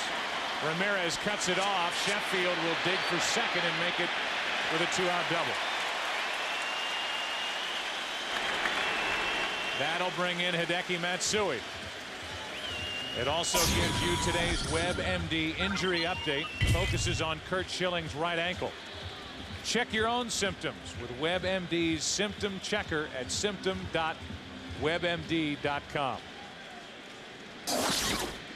And from the tendonitis in his right ankle, a shot of Markane to these numbers. 3 innings, 6 runs on 6 hits, 2 walks. One thing you don't have to do if you throw a knuckleball is pitch around the hitter. The knuckleball will pitch around the hitter naturally. That's why they're not walking Matsui here. Matsui's had 3 at-bats. He has a pair of doubles, 4 RBIs, 2 runs scored, and the time he made an out, he flew the ball to the wall in left field.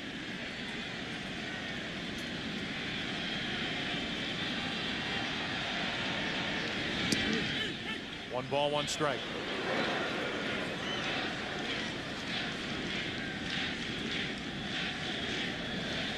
The Red Sox in the 7th will have the top of the order. Damon, Bellhorn, Ramirez. Hard hit, another base hit for Matsui. Here comes Sheffield.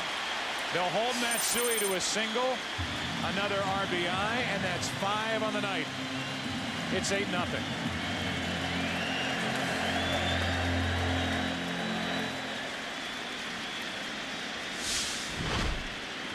Godzilla strikes again in New York. Ooh, a breaking ball, curveball.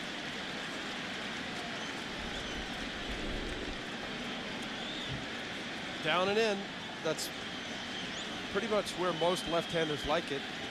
As much as Wakefield throws his knuckleball 60% of the time. Came down and curveball. Strike one to Bernie Williams.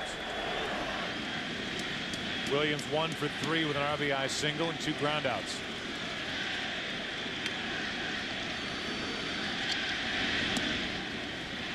One and one.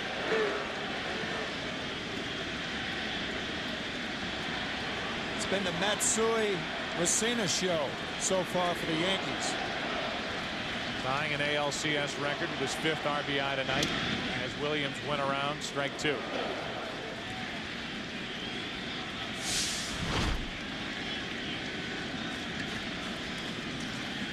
Two high-powered offenses, number 1 and 2 in the American League this season, producing runs, and the Yankees are taking it to the Red Sox pitching. Nice running catch by Ramirez to end the 6th. We go to the 7th, top of the order coming up for Boston. It's 8-0 New York.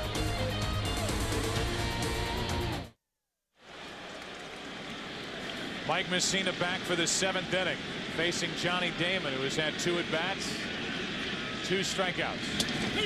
Strike 1. 7 strikeouts on the night for Messina. The most productive offense in the American League has been completely shut down tonight by Mike Messina.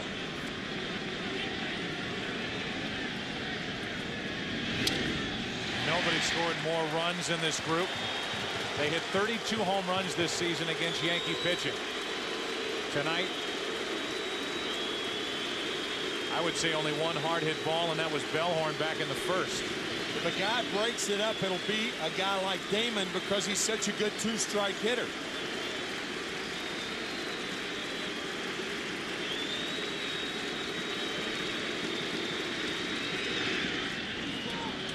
Well, that pitch has been nasty to left-handed hitters down and in, and he's had a lot of guys lunging.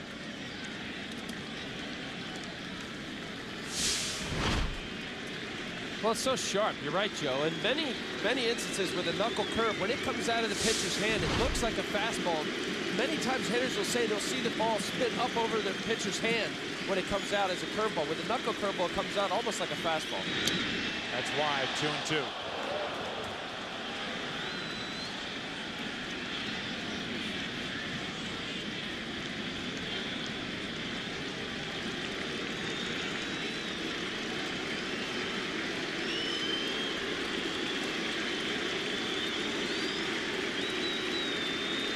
On 2-2. Damon strikes out. 8 strikeouts for Messina. The knuckle curve out of the strike zone down gets Damon.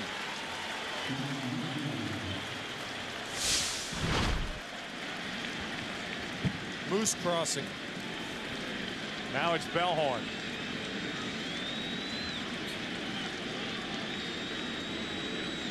Top of the 7th inning, game 1. Yankees lead 8-0. Bellhorn, strike 1.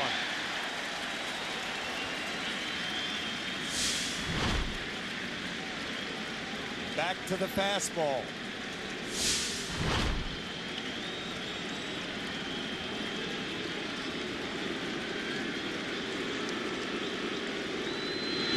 Strike 2.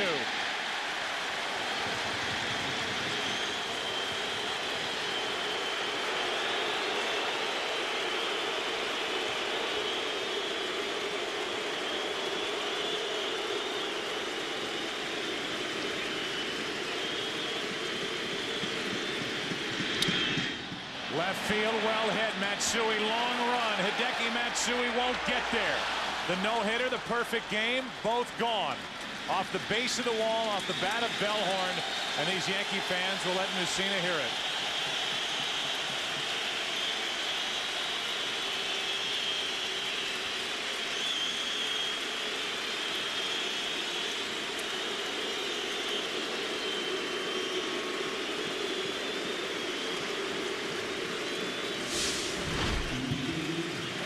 I'm I'm surprised at the selection. Here's a guy who struck out 177 times during the year. He had an 0-2 count. Clearly, Moose didn't want to throw it there. But you would think of the expansion pitches would be off speed as opposed to a fastball. I know he was trying to thread it away, but surprised at that pitch selection. It is about execution, and it was more outer half than off the plate. But as good as his knuckle curveball has been, I'm surprised at that selection. It goes as a one-out double for Bellhorn, and now Manny Ramirez.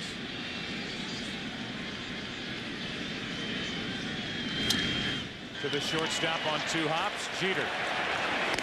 2 out. Some of the celebrities that are here with us tonight for Game 1.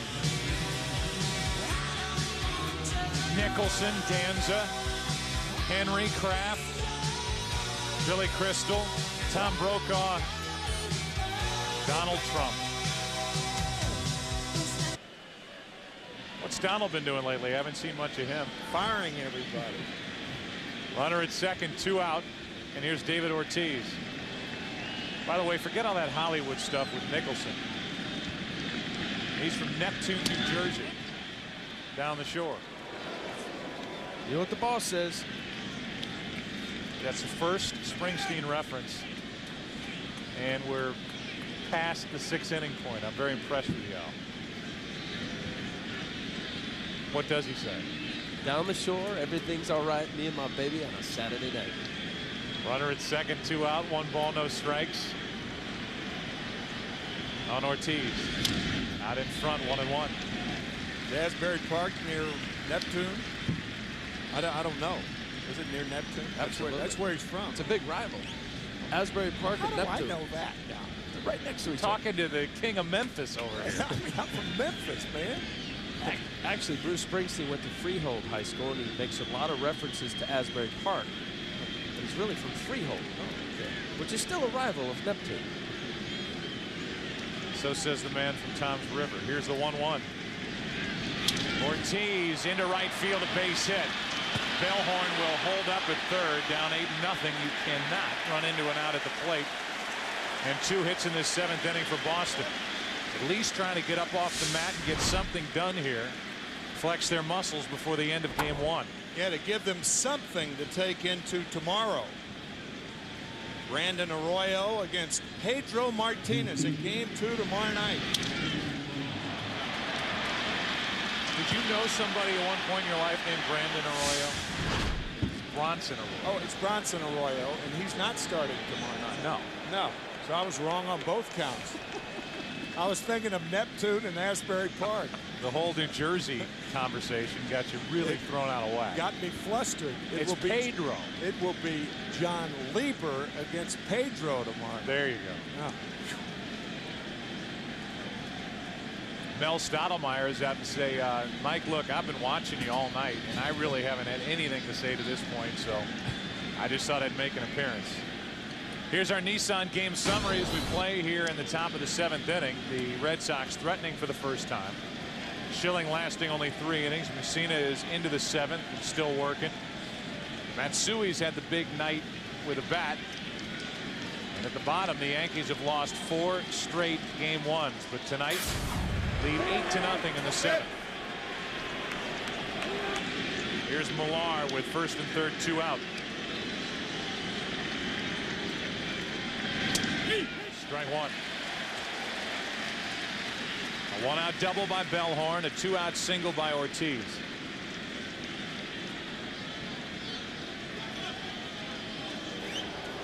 Tanyan Sturtz getting loose for the Yankees.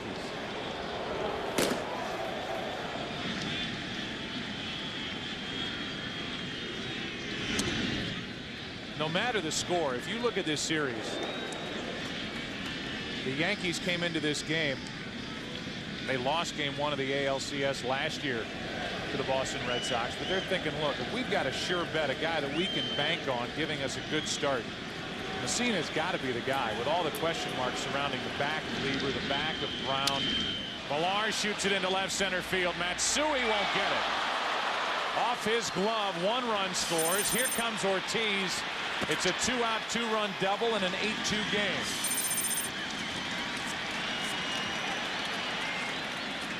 Matsui almost got there, and Millar puts the Red Sox on the board. Well, Matsui touching this ball allows Ortiz to score. Had the ball hit the wall and bounce back, he retrieves it fast enough to hold Ortiz to third base. But because it hit his glove and was deflected toward left center field, Ortiz has waved around to score. But just to look ahead, you've got Lieber with a bad back. Although they say it's not going to be a factor. He's pitching in game 2 against Pedro Martinez. Then you've got Kevin Brown as that pitch squirts away, and Millar was on his toes, goes over to third. And he's 90 feet away with 2 out. Kevin Brown with a broken left hand during the season. Clearly a cross up. Oh, there hasn't been too many people at second base, so maybe they use different signs, and Posada and Mussina have to get on the same page there, obviously. It's a pass ball, and the cross up goes in the category of pass ball on a pitch that is called a strike. Mussina got the strike on that pitch, even though it got away. How many times do you get a strike on a wild pitch or a pass ball? Rarely. The one that hits the catcher in the chest. Pleasant thought. Here's an 0-1. Nixon with a base hit into center field. It's 8-3.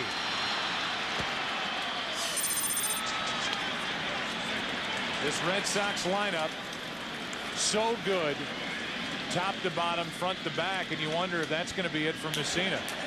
Varitek is digging in, and goodbye to Mike Mussina, who carried a perfect game into this 7th inning. With one swing of the bat, the guy at the plate, Varitek, could make this a 3-run game.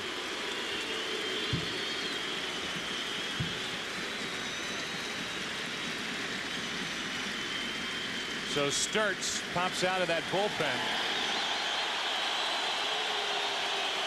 as they salute Mussina.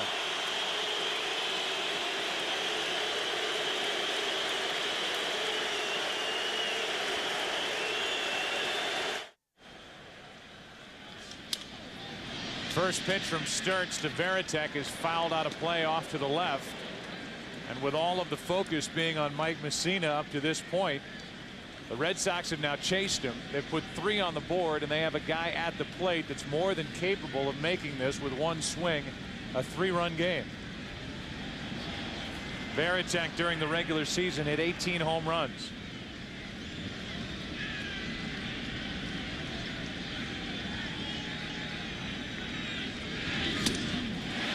High heat, 95 miles per hour, 0-2.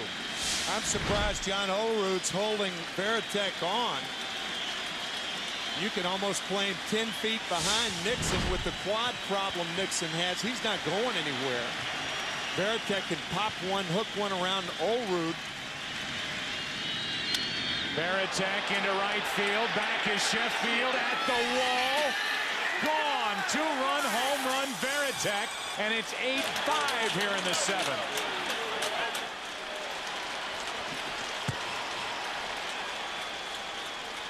A 5-run 7th inning that still isn't over, and the Red Sox are right back in it.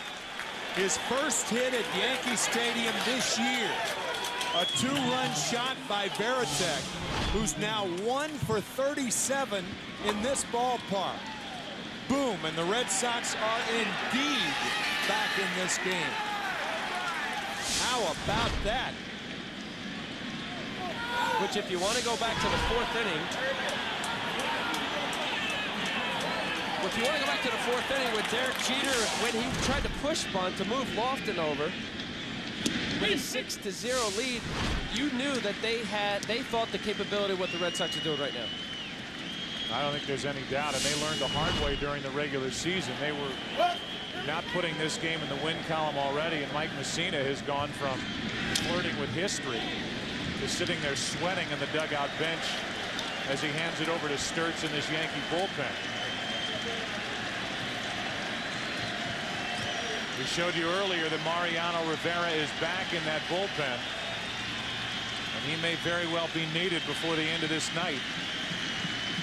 Cabrera with 2 out, and an 0-2 count. I think if you're Joe Torre, you're thinking Tom Gordon in the 8th, Mariano Rivera in the 9th. In last inning, no way was he thinking that way.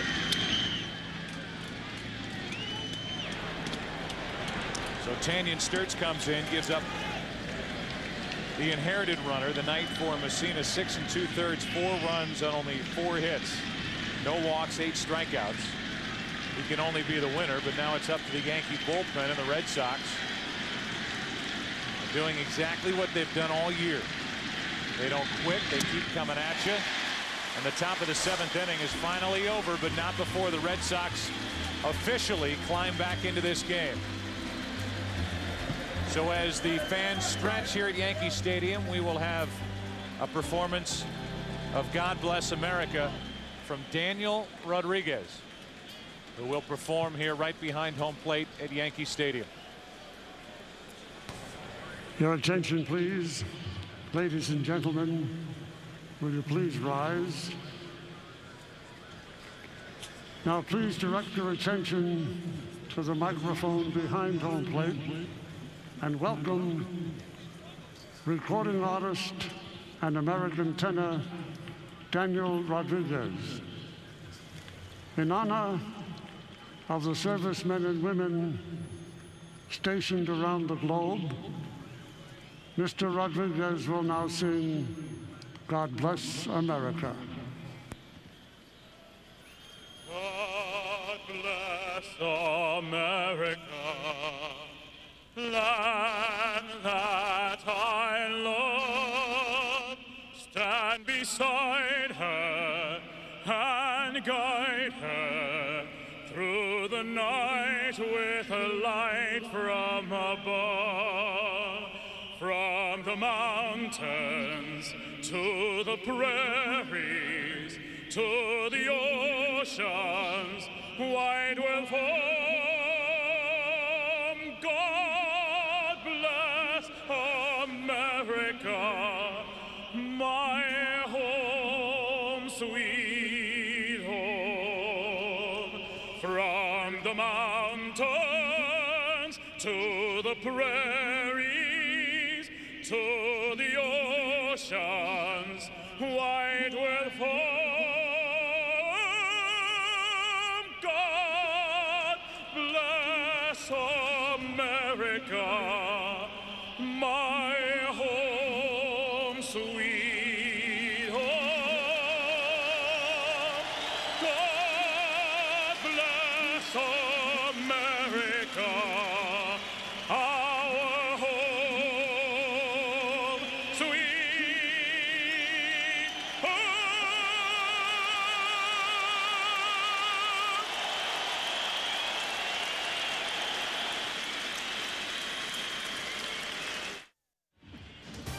The League Championship Series on Fox, brought to you by Nissan and your Nissan dealer. By Taco Bell, think outside the bun. And by Direct TV. Sports in 100% digital quality, picture and sound.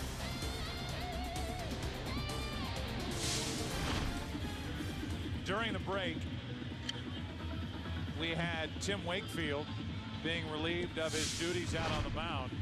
I believe because the rally happened so quickly for the Boston Red Sox that Terry Francona didn't have enough time to get Alan Embry loose out in the bullpen. We had the great rendition of God Bless America by Daniel Rodriguez, so everything stopped, and Embry had to continue warming after Daniel Rodriguez sang God Bless America.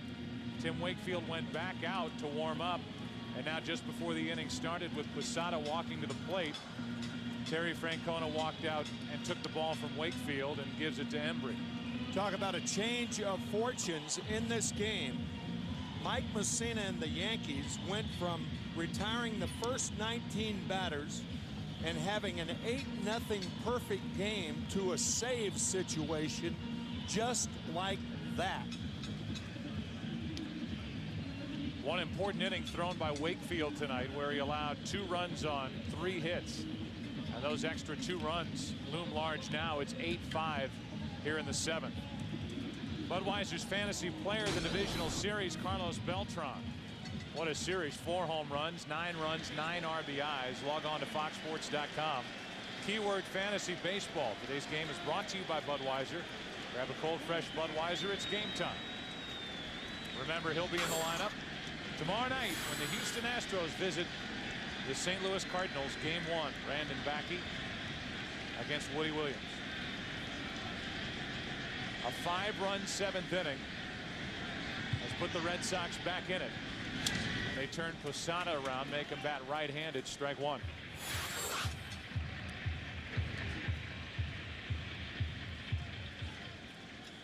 The Red Sox in the 8th will have Miller, Damon, and Bellhorn.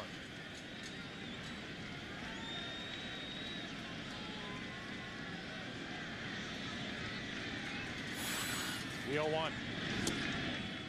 1 ball, 1 strike.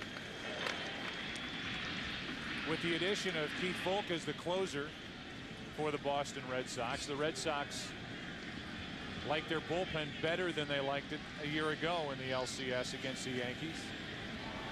Timlin was a part of it last year, and he'll be a big part of it this year. The 1-1 pitch. Strike 2.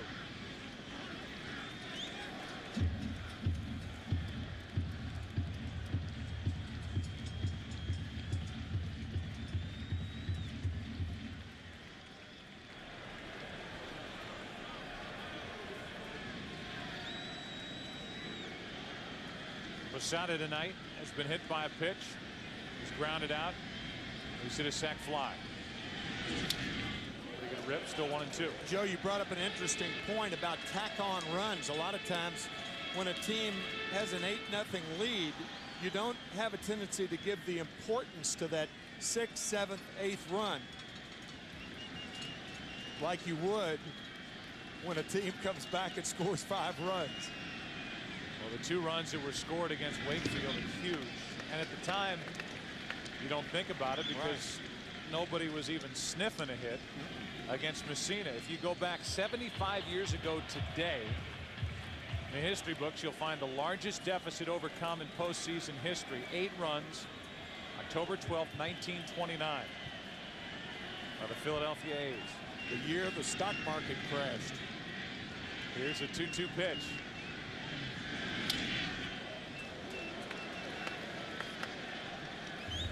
Embry is the 5th pitcher of the night for the Red Sox.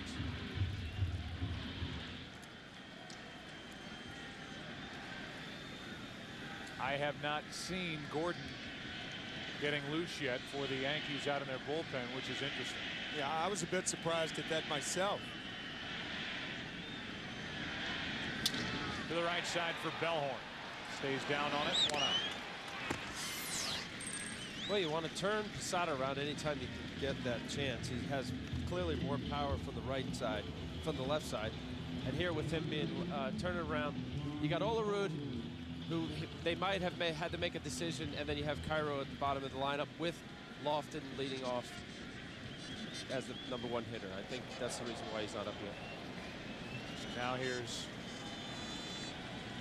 Gordon at least going down, maybe start to get loose. As that pitch misses down and away. Olerud 1 for 2 with a walk and a single. Perhaps Gordon will start. Excuse me, Joe. Perhaps Joe Torre thinking about the emotional stability of Mariano Rivera and would like to see Sturts get through the 8th and then put Gordon in the save role and not use Rivera unless the game goes extra innings. Yeah, that's what I was thinking about when I said that, but now it's Gordon getting loose with an eye on Miller, Damon, and Bellhorn in the 8th.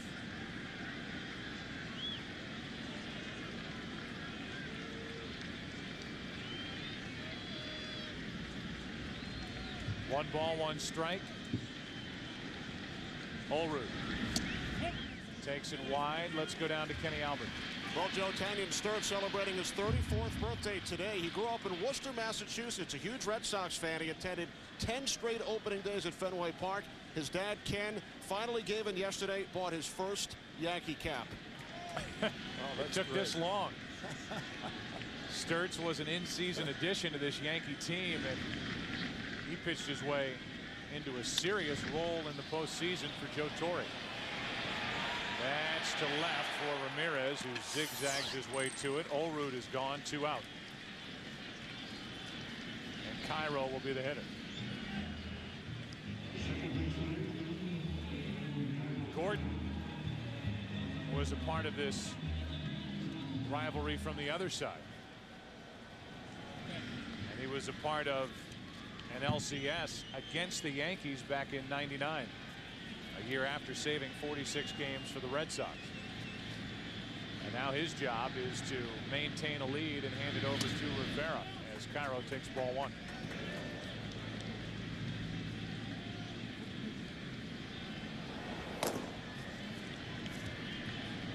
Rivera doing his usual work with that weighted ball, trying to get that shoulder and arm loose. The 1-0. 2-0. Just so you know, in save situations against the Boston Red Sox this season, the Yankee bullpen has a 6.75 ERA with 5 blown saves. And Rivera's on that list. Miller got him at Fenway Park in July. 93-mile-an-hour fastball, 2-1.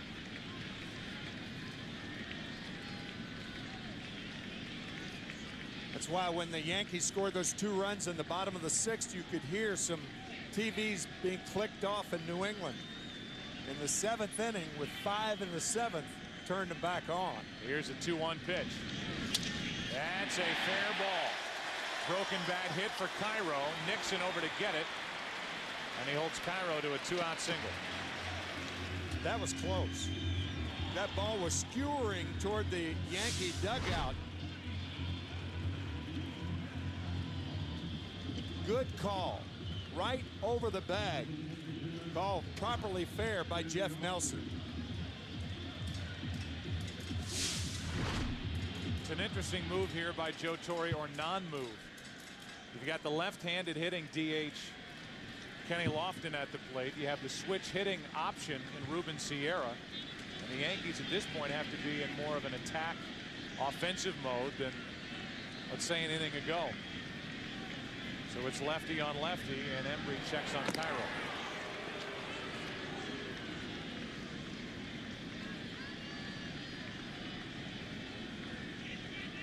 Lofton, a reason that the Yankees added to that 6-0 lead in the 6th with a leadoff home run down the line against the right-hander Wakefield. Torrey stays with him, and Embry stays with Millar and Cairo over at first. In the 6th, right down the line.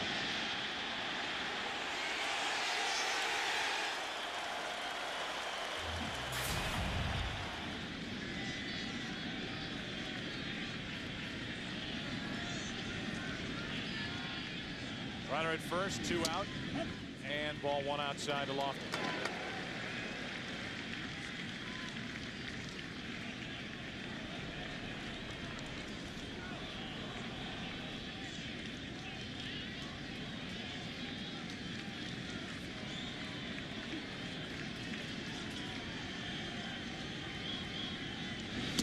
That's a strike, and this could be Embry's last hitter with a right-handed hitting Jeter on deck, and Timlin getting loose in the Red Sox bullpen.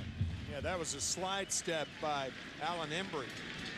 Miguel Cairo is not a fast base runner at first base, but he's a good base runner. Hit 11 steals during the season with 2 outs. Not a bad play if you're the Yankees to try to steal a base. And Lofton pops it up. Plenty of time for Ramirez to get there, and Embry pitches a scoreless 7th. Who's coming up for the Red Sox in the 8th inning? It'll be Miller, Damon, Bellhorn. Red Sox down by 3.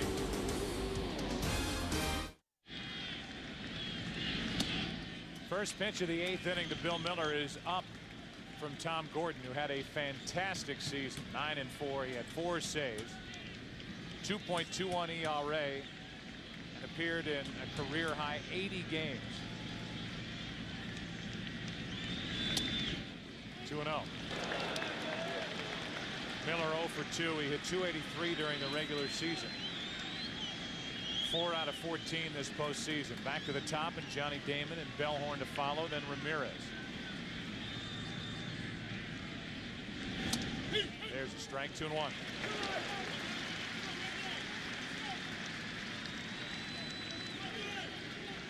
It was 8-0. Now it's 8-5.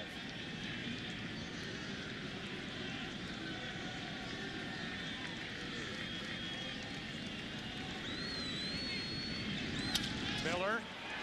Diving stop Cairo, but he can't make a throw, and Miller is on to start the 8th.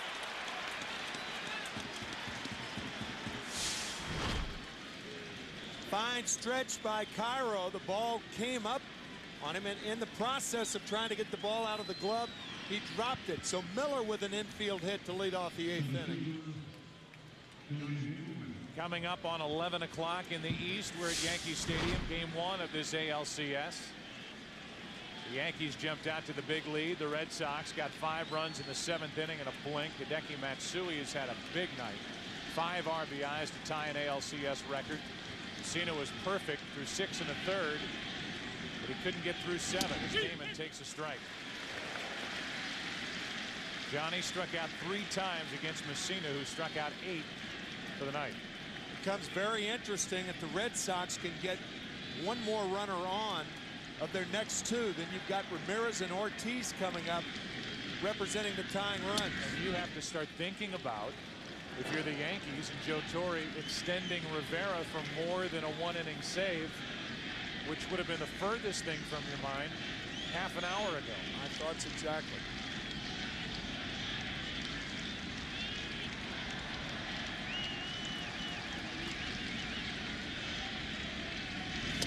Good pitch from Gordon, strike 2 on Damon.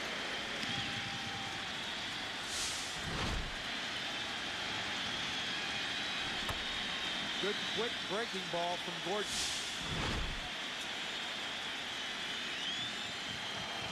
Rivera, who flew in from Panama today, is getting loose in the 8th with nobody out. Damon strikes out, 1 out. 4 strikeouts tonight for Johnny Damon. Just a nasty breaking ball, just dropping off the table. The defensive swing from Damon. Straight down, and they called a 12-6er, stayed on the outer half. Great pitch. Damon would agree, and now with 1 on, 1 out, Bellhorn stands in, marked 1 for 3. His double broke up the perfect game last inning. And he pops up here into left field. Slicing to Matsui, 2 out. We talked about Rivera early, and he appeared when we hit the 3rd inning here, and that's right about when we expected Mariano Rivera to get to Yankee Stadium. He gets a hug from Alex Rodriguez. And then in the 5th inning, he arrived out in the bullpen getting hugs from his teammates and coaches out there. And a huge ovation from this crowd at Yankee Stadium as he popped into that bullpen, and now he's loosening here in the 8th. Here is Manny Ramirez. Ball 1. Manny has been quiet all night. He has not gotten the ball out of the infield. Remember, he has tremendous power the other way. And here at Yankee Stadium, a short porch in right field. Either way, in my mind, this should be Gordon's last hitter, one way or the other. You've got 2 out in the inning. You've got Rivera getting loose in the bullpen, and if Ramirez reaches, Ortiz would bat here in the 8th inning, representing the tying run. You know Joe Torre wants Rivera on the mound in that situation. Yep.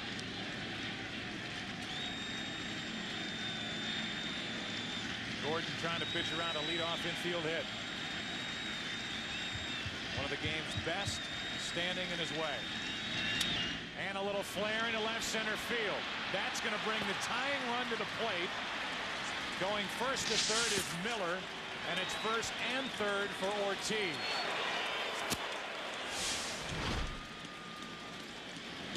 I think Jorge Posada encouraged to go out in front of home plate, slow things down to give Rivera a chance as the tying run potentially comes up in the person of David Ortiz, and he has killed the Yankees.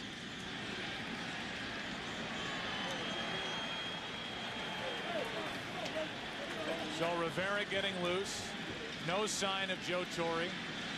And David Ortiz, representing the tying run, will bat here in the 8th inning. Well, this is a gutsy move by Joe Torre.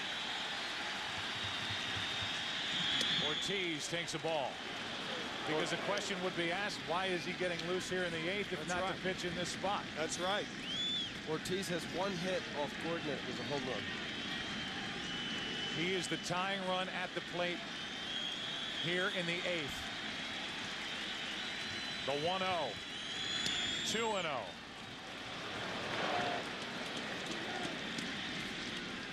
So Ortiz will be sitting on something. Millar waits on deck. Ortiz with great power the other way, as he proved on Friday when he clinched it for Boston. A 2-0 pitch. Big swing, 2-1. Here it is off Washburn.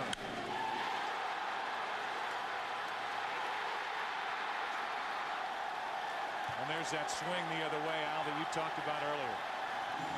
It looks low Vaughn-esque. Runner at third is Miller. Runner at first, Manny Ramirez. But the man on the spot, Ortiz for the Red Sox, Gordon for the Yankees.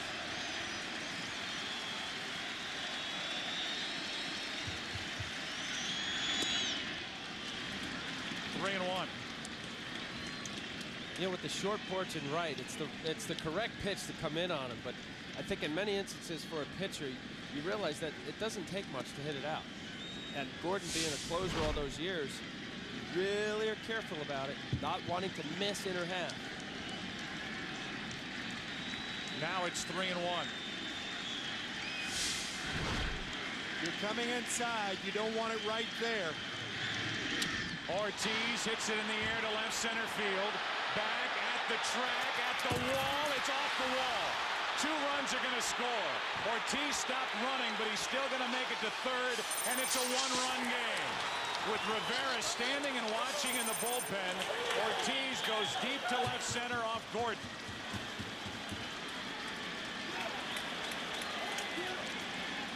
And Ortiz came within a matter of feet of making this comeback complete and getting it out of here for an 8-8 score.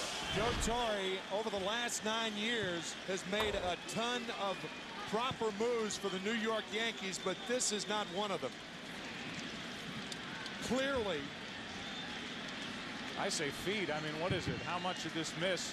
A, the glove of Matsui, and B, getting out of the park.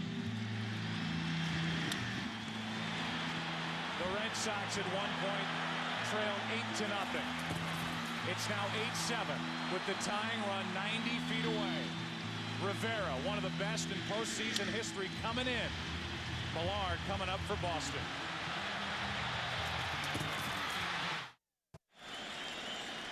All any team wants. They trail early by 8-0 is a chance before the end of the night.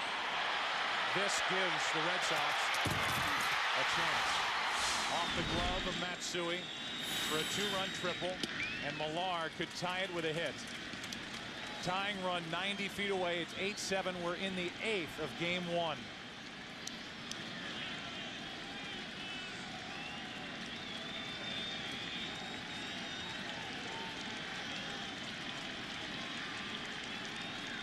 A 1-0. 2-0.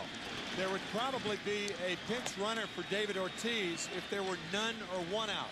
But with 2 out, you go on the theory that, for the most part, it's going to take a base hit to score him anyway. Since the start of 2002, Rivera has blown 5 saves against Boston. Millar missed it by plenty, 2-1. And if you go back to 2001, he's blown 7 in 22 chances, 14 in 170 to the rest of Major League Baseball. Trying to save it here. Tying run at third, 2 out, 8-7 in the 8th. Millar pops it up.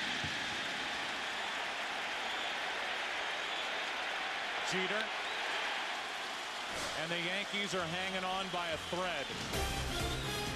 8-7 into the bottom of the 8th here in the Bronx. The League Championship Series on Fox is brought to you by Dodge. You can take life as it comes, or you can grab life by the horns. Dodge. By new Prestone. Trust Prestone for your own protection. And by Stanley. Make something great.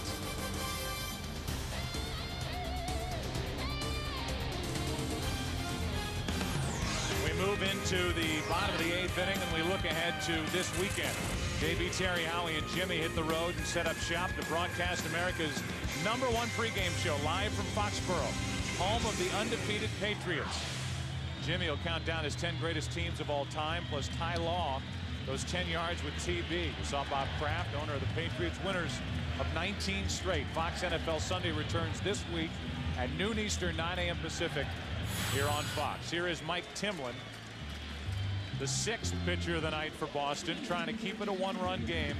And he'll work to Jeter, Rodriguez, and Sheffield, the top of the order for the Yankees.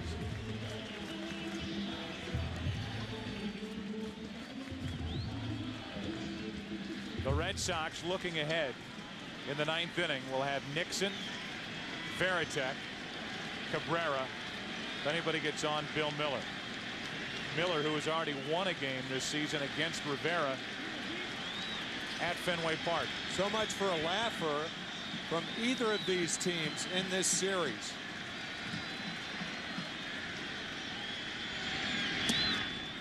People will say, well, should it surprise you with these two teams and what happened last year? Tonight, with the way this game started, the way Messina was pitching, clearly this is a shock. And the Boston Red Sox, to their credit, and this is to no one's surprise, didn't quit. They kept on coming. And here they are, 1 run down in the 8th as Jeter grounds to short. Cabrera backed up and gets his man. 1 out.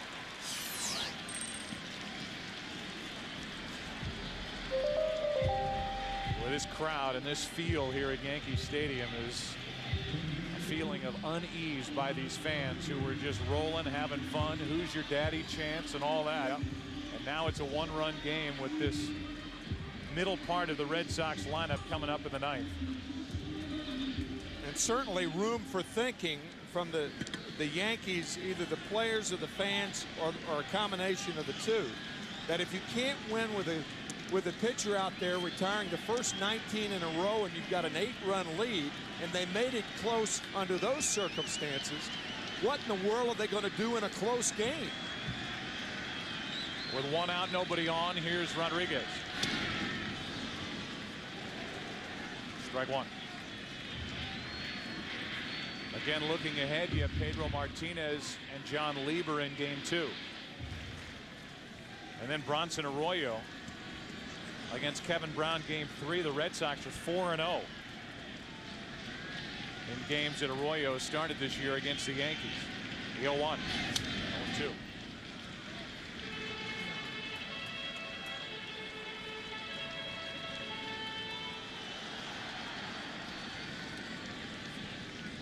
This was the matchup even with Schilling involved. Who knew how his ankle would respond and how he would pitch. But as we said earlier, with the pitching, the starting pitching the way it is right now for the Yankees, they had to bank, especially getting 8 runs on getting a win tonight. Rodriguez gets a whiff of 1. The minute you mentioned Bronson Arroyo, a ball goes up and in to Alex Rodriguez. That's what happened on July 24th that started that brawl.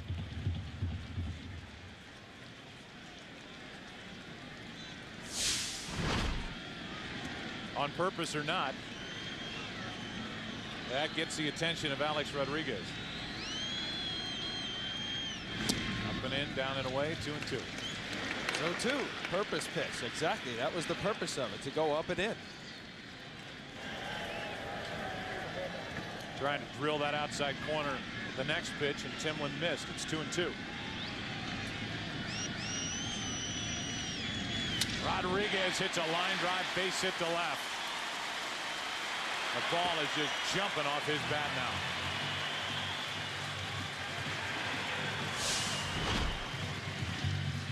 Oh, do hitters love this when they're knocked down and then hit a rope. Prefer it back through the box, Al, but they'll take a liner to left. And oh, do pitchers are so upset the fact they didn't make their pitch there. Wasn't much sink, didn't run inside. His inner half. That's what great hitters do. Here's another great hitter, Gary Sheffield. Sheffield's had a nice night. A pair of doubles, a walk, 3 runs scored. But that happens when you hit in front of Matsui. Strike 1. Historically, Timlin has, I don't want to say owned Sheffield, but he's 2 for 11 lifetime with no damage as far as home runs. Sheffield looking to pop one here to make it a little easier in the night. I know. Normally, Terry Francona would have Mike Myers up and ready to face a guy like Matsui. I mean, either Damon or Matsui would be the reason that Mike Myers is on the ball club, and there's nobody up for the Red Sox. So if Sheffield first and thirds him, then Timlin's got to pitch to the hottest hitter in this game tonight.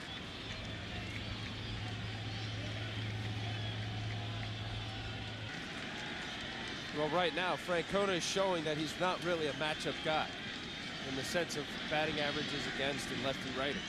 He's going with his guy, Timlin. 1 on, 1 out, 1 ball, 1 strike. That's foul. You might say, well, if Mike Myers gets Matsui out, who's he? You know, he can only pitch to one lefty or something. Derek Lowe is in the bullpen, and Terry told us before the game that Lowe would be his second starter if the game went extra innings. He'd be the guy. They have Myers left down there. Javier Vasquez is at least getting some throwing in, which at this point is all you can imagine him doing, just stretching out. The 1-2 is too far inside. 2-2. The Red Sox have Arroyo listed in their bullpen tonight with Lowe and Folk. A very close fastball from Timlin. Looked like a strike to me.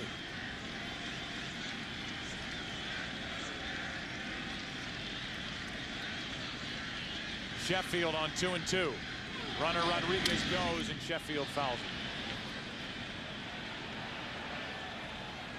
it. Just a reminder, as you look at this jump by Alex Rodriguez, coming up next, your late local news, except on the West Coast.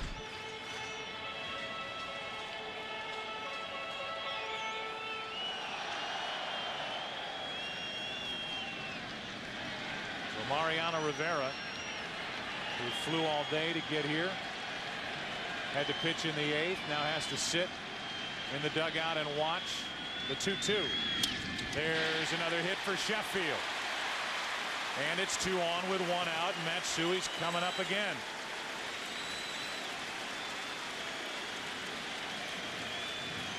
Matsui has been retired once, and that was on a fly ball to left. In the first inning, went down to get it, an RBI double.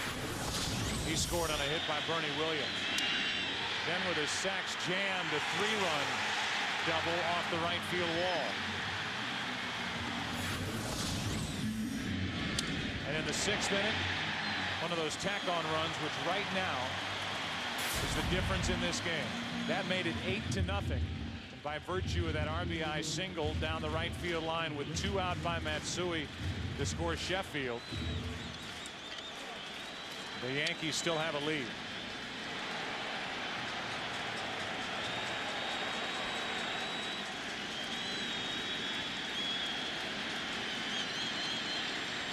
Two on, 1 out. Matsui.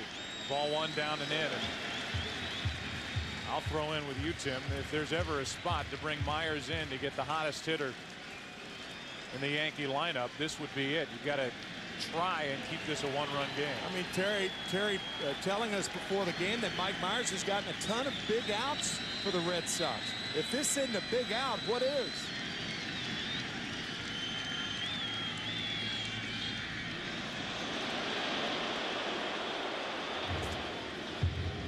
Keith Folk, the closer for the Red Sox, is getting loose now, but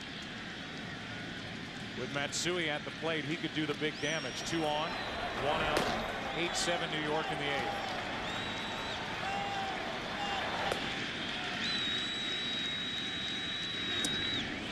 Two and 0.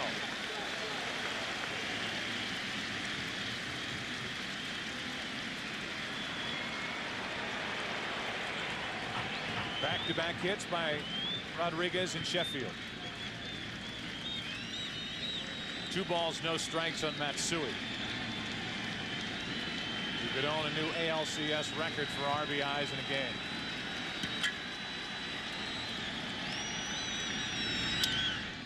Two and 1.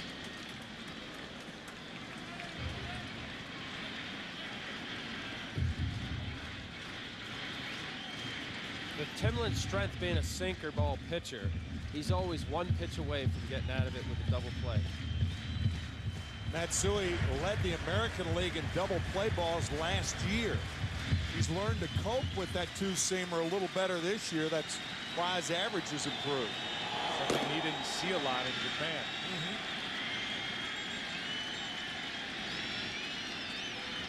2 balls and a strike. Matsui trying to do it again for the Yankees. On the outside corner, good pitch. 2 and 2.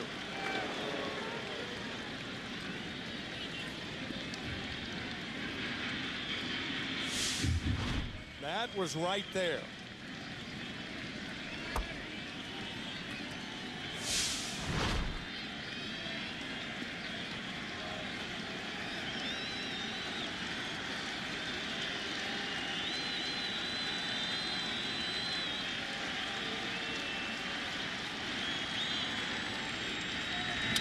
Matsui is jammed and he pops it up. Cabrera out to get it. 2 out. Timlin gets the big out, gets Matsui, and Bernie Williams will walk in as the hitter. That's a terrific job by Timlin after falling behind 2-0. He got the foul ball, the good pitch on the outside, and then he bites a fastball right in on the fist of Matsui.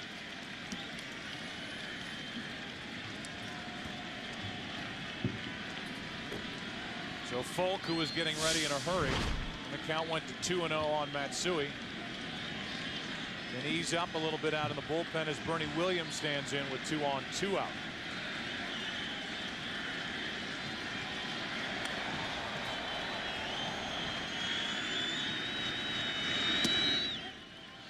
Ball 1.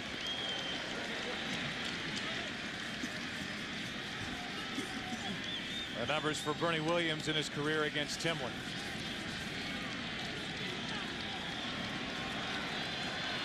Rodriguez and Sheffield. This is a big at-bat to keep the momentum in the Boston Red Sox favor. Getting out of this inning, 1st and 2nd. Clearly a boost to the Red Sox hitters coming up in the top of the 9th, albeit against Rivera. Those hitters will be Nixon, Varitek, and Cabrera. Miller due up 4th. 1-0. In the air to left field. Ramirez back. Manny Ramirez can't get it. Over his head. 2 runs are going to score.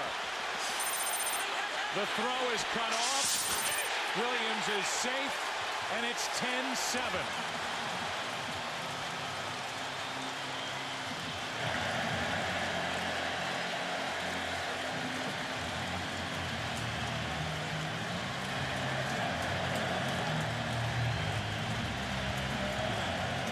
It's a 2-out, 2-run double.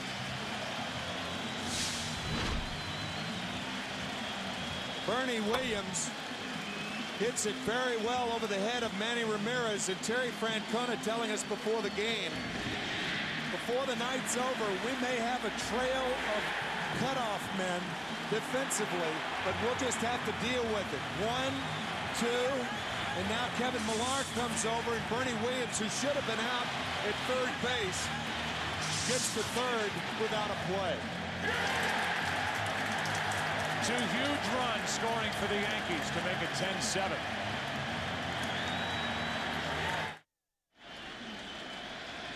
Keith Folk comes out of the bullpen for Boston. Runner at 3rd, 2 out. It's a 10-7 Yankee lead. Top part of the order producing 2 large runs for the Yankees here in game 1. Posada has driven home a run, been hit by a pitch, hitless on the night.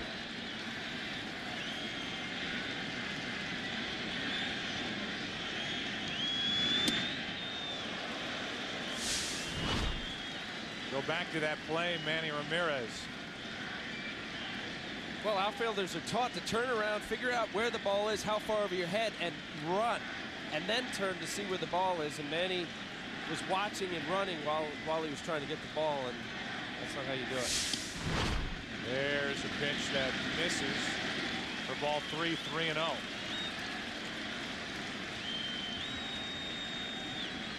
I would imagine Posada will be swinging here. He gets a fastball on the inside part. It's a changeup. 3-0 changeup, Posada.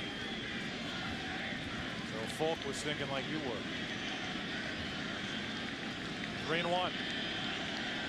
Another run 90 feet away for the Yankees as Posada hits a soft liner to Miller. It's a 10-7 Yankee lead. And 10-7 instead of 8-7 because of this off the bat of Bernie Williams and over the glove of Manny Ramirez. Yankees lead by 3, 9th inning, game 1.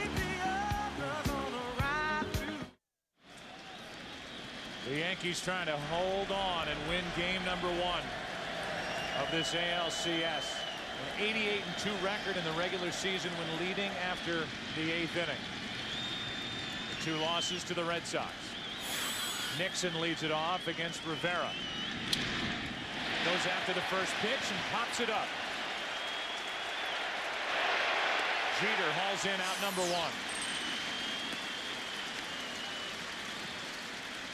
1. Rivera entered in the 8th inning with a tying run at third, 2 out. Got Millar to pop up to short, and now gets Nixon with 1 pitch here in the 9th. Here's Veritek.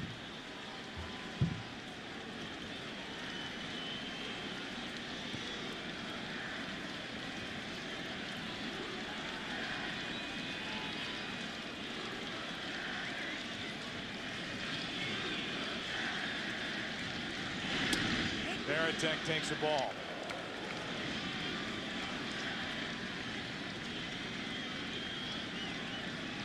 Cabrera on deck, then Miller.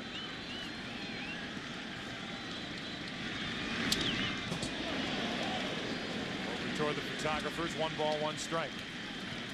Veritek hit a 2-out, 2-run homer off Sturtz in the 7th. Which made it a 3-run game. Then the 2-out, 2-run triple by Ortiz in the 8th made it a 1-run game until Bernie Williams came up with a huge 2-out, 2-run double. That's how they ruled it. As Veritek got a good rip, but he's in the hole 1 and 2. We talked about Mariano Rivera in the division series. I don't think baseball has ever seen a pitcher like this. A guy who could throw 1 pitch, 1 speed, both sides of the plate, late action, and be as successful as he's been. It defies the imagination and the odds. You talk to major league hitters, they can't center the ball. They know what's coming. They can hit it on the fat part of the bat. Still 1 and 2. They pop it up. They wade through it. He breaks more bats than any pitcher in the major leagues. He's remarkable.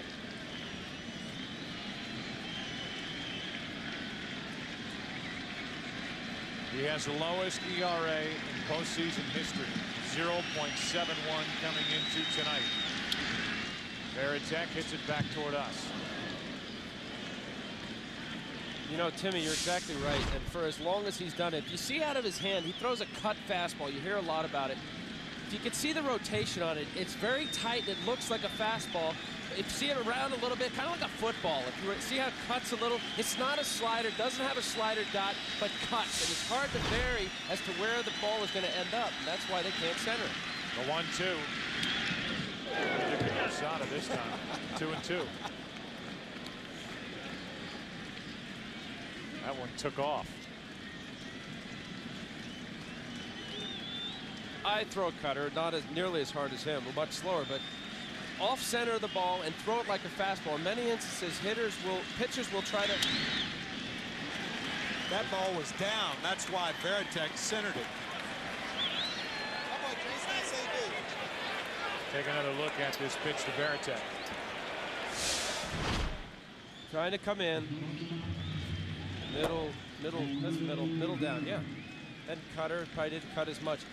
But as a result of the pitch looking like a fastball and cutting late, Rivera's able to vary the speed and the break. So by increasing velocity, we'll cut the break, and he has the ability to either keep it at the belt or have it drop a little bit like a true slider. But the way it comes out of his hand, it looks like a fastball. That's why they're not able to center it.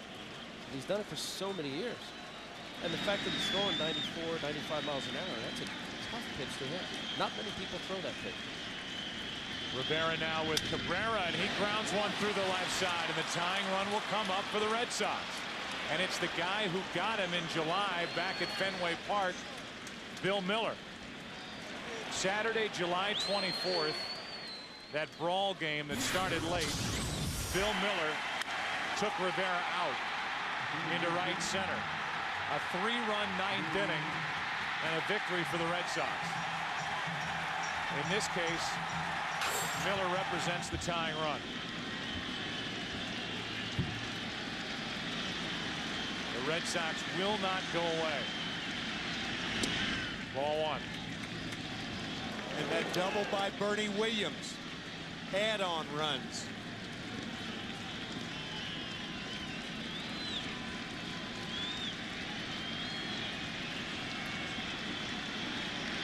Runners on at first and second, one out. A strike is called on the inside corner. 1 ball, 1 strike on Miller. That was a big break for Rivera. That's a questionable call. You can see Posada setting up inside. Miller thought it was inside. Very, very close. The 1-1. 2 balls and a strike. Miller seems to be getting a pretty good look at these pitches from Rivera. Once again, 75 years ago today, the largest deficit overcome in postseason history. Philadelphia A's, Game 4 of the World Series, 8 runs, 1929. It's a 1 point, 8-0 Yankees here. It's now 10-7, 2 on, 1 out, 9th inning. And Miller rips it foul. Pitch was up and Miller jumped on it.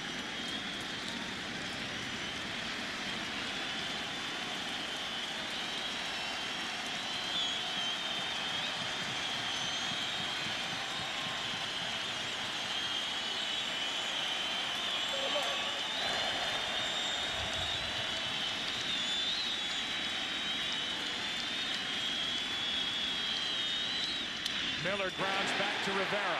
The second one on to first. Game over. Yankees win game 1, 10-7.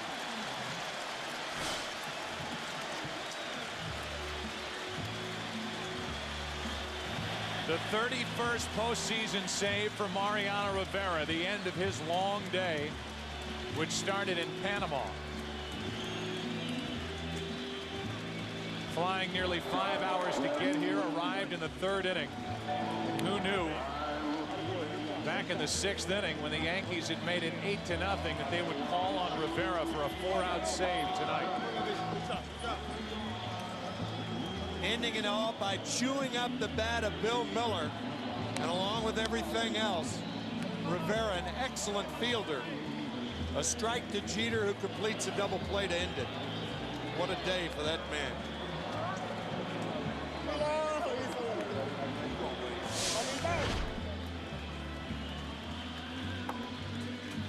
Off the bat of Miller, into the glove of Rivera, to Jeter and Olrud, and the Yankees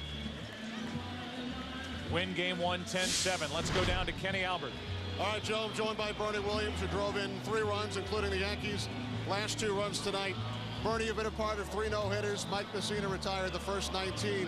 At what point did you start to think no-hitter? Probably about, I always think maybe the bottom of the 3rd, when he, or the top of the 3rd in this case, when he, gives, a clean inning, you start thinking about this guy might be, going for something special here. So you start tightening up a little bit on the defense, and makes you more aware Bernie, what was going through your mind when the Red Sox pulled to within 8-7? Well, I mean, it was a little bit surprising, but that team, they might be joking around all the time, but that team is no joke. You know, they can come back with the best of them, and they have been playing like that the whole year. All right, Bernie, congratulations. Thank you. Thanks for joining us. Joe, back to you. All right, Kenny, thank you very much. In the end, the Red Sox leave only 2 on base all night, and they lose 10-7. But they did not quit. They kept fighting, and we look ahead to tomorrow night. John Lieber, Pedro Martinez. For more information on tonight's game and for the latest information on Major League Baseball, go to foxsports.com. We look back on tonight. Mike Messina, Kurt Schilling. Messina had a perfect game going into the 7th inning. With 1 out, that ended, and the Yankees nearly lost the lead. But in the end, they turned to their old friend Mariano Rivera. He goes an inning and a third and gets his 31st career postseason save. Until tomorrow night, Game 2, 8 o'clock Eastern. Pedro Martinez, John Lieber. For Tim McCarver, Al Leiter, Kenny Albert, I'm Joe Buck. So long from New York. Yankees win it 10-7.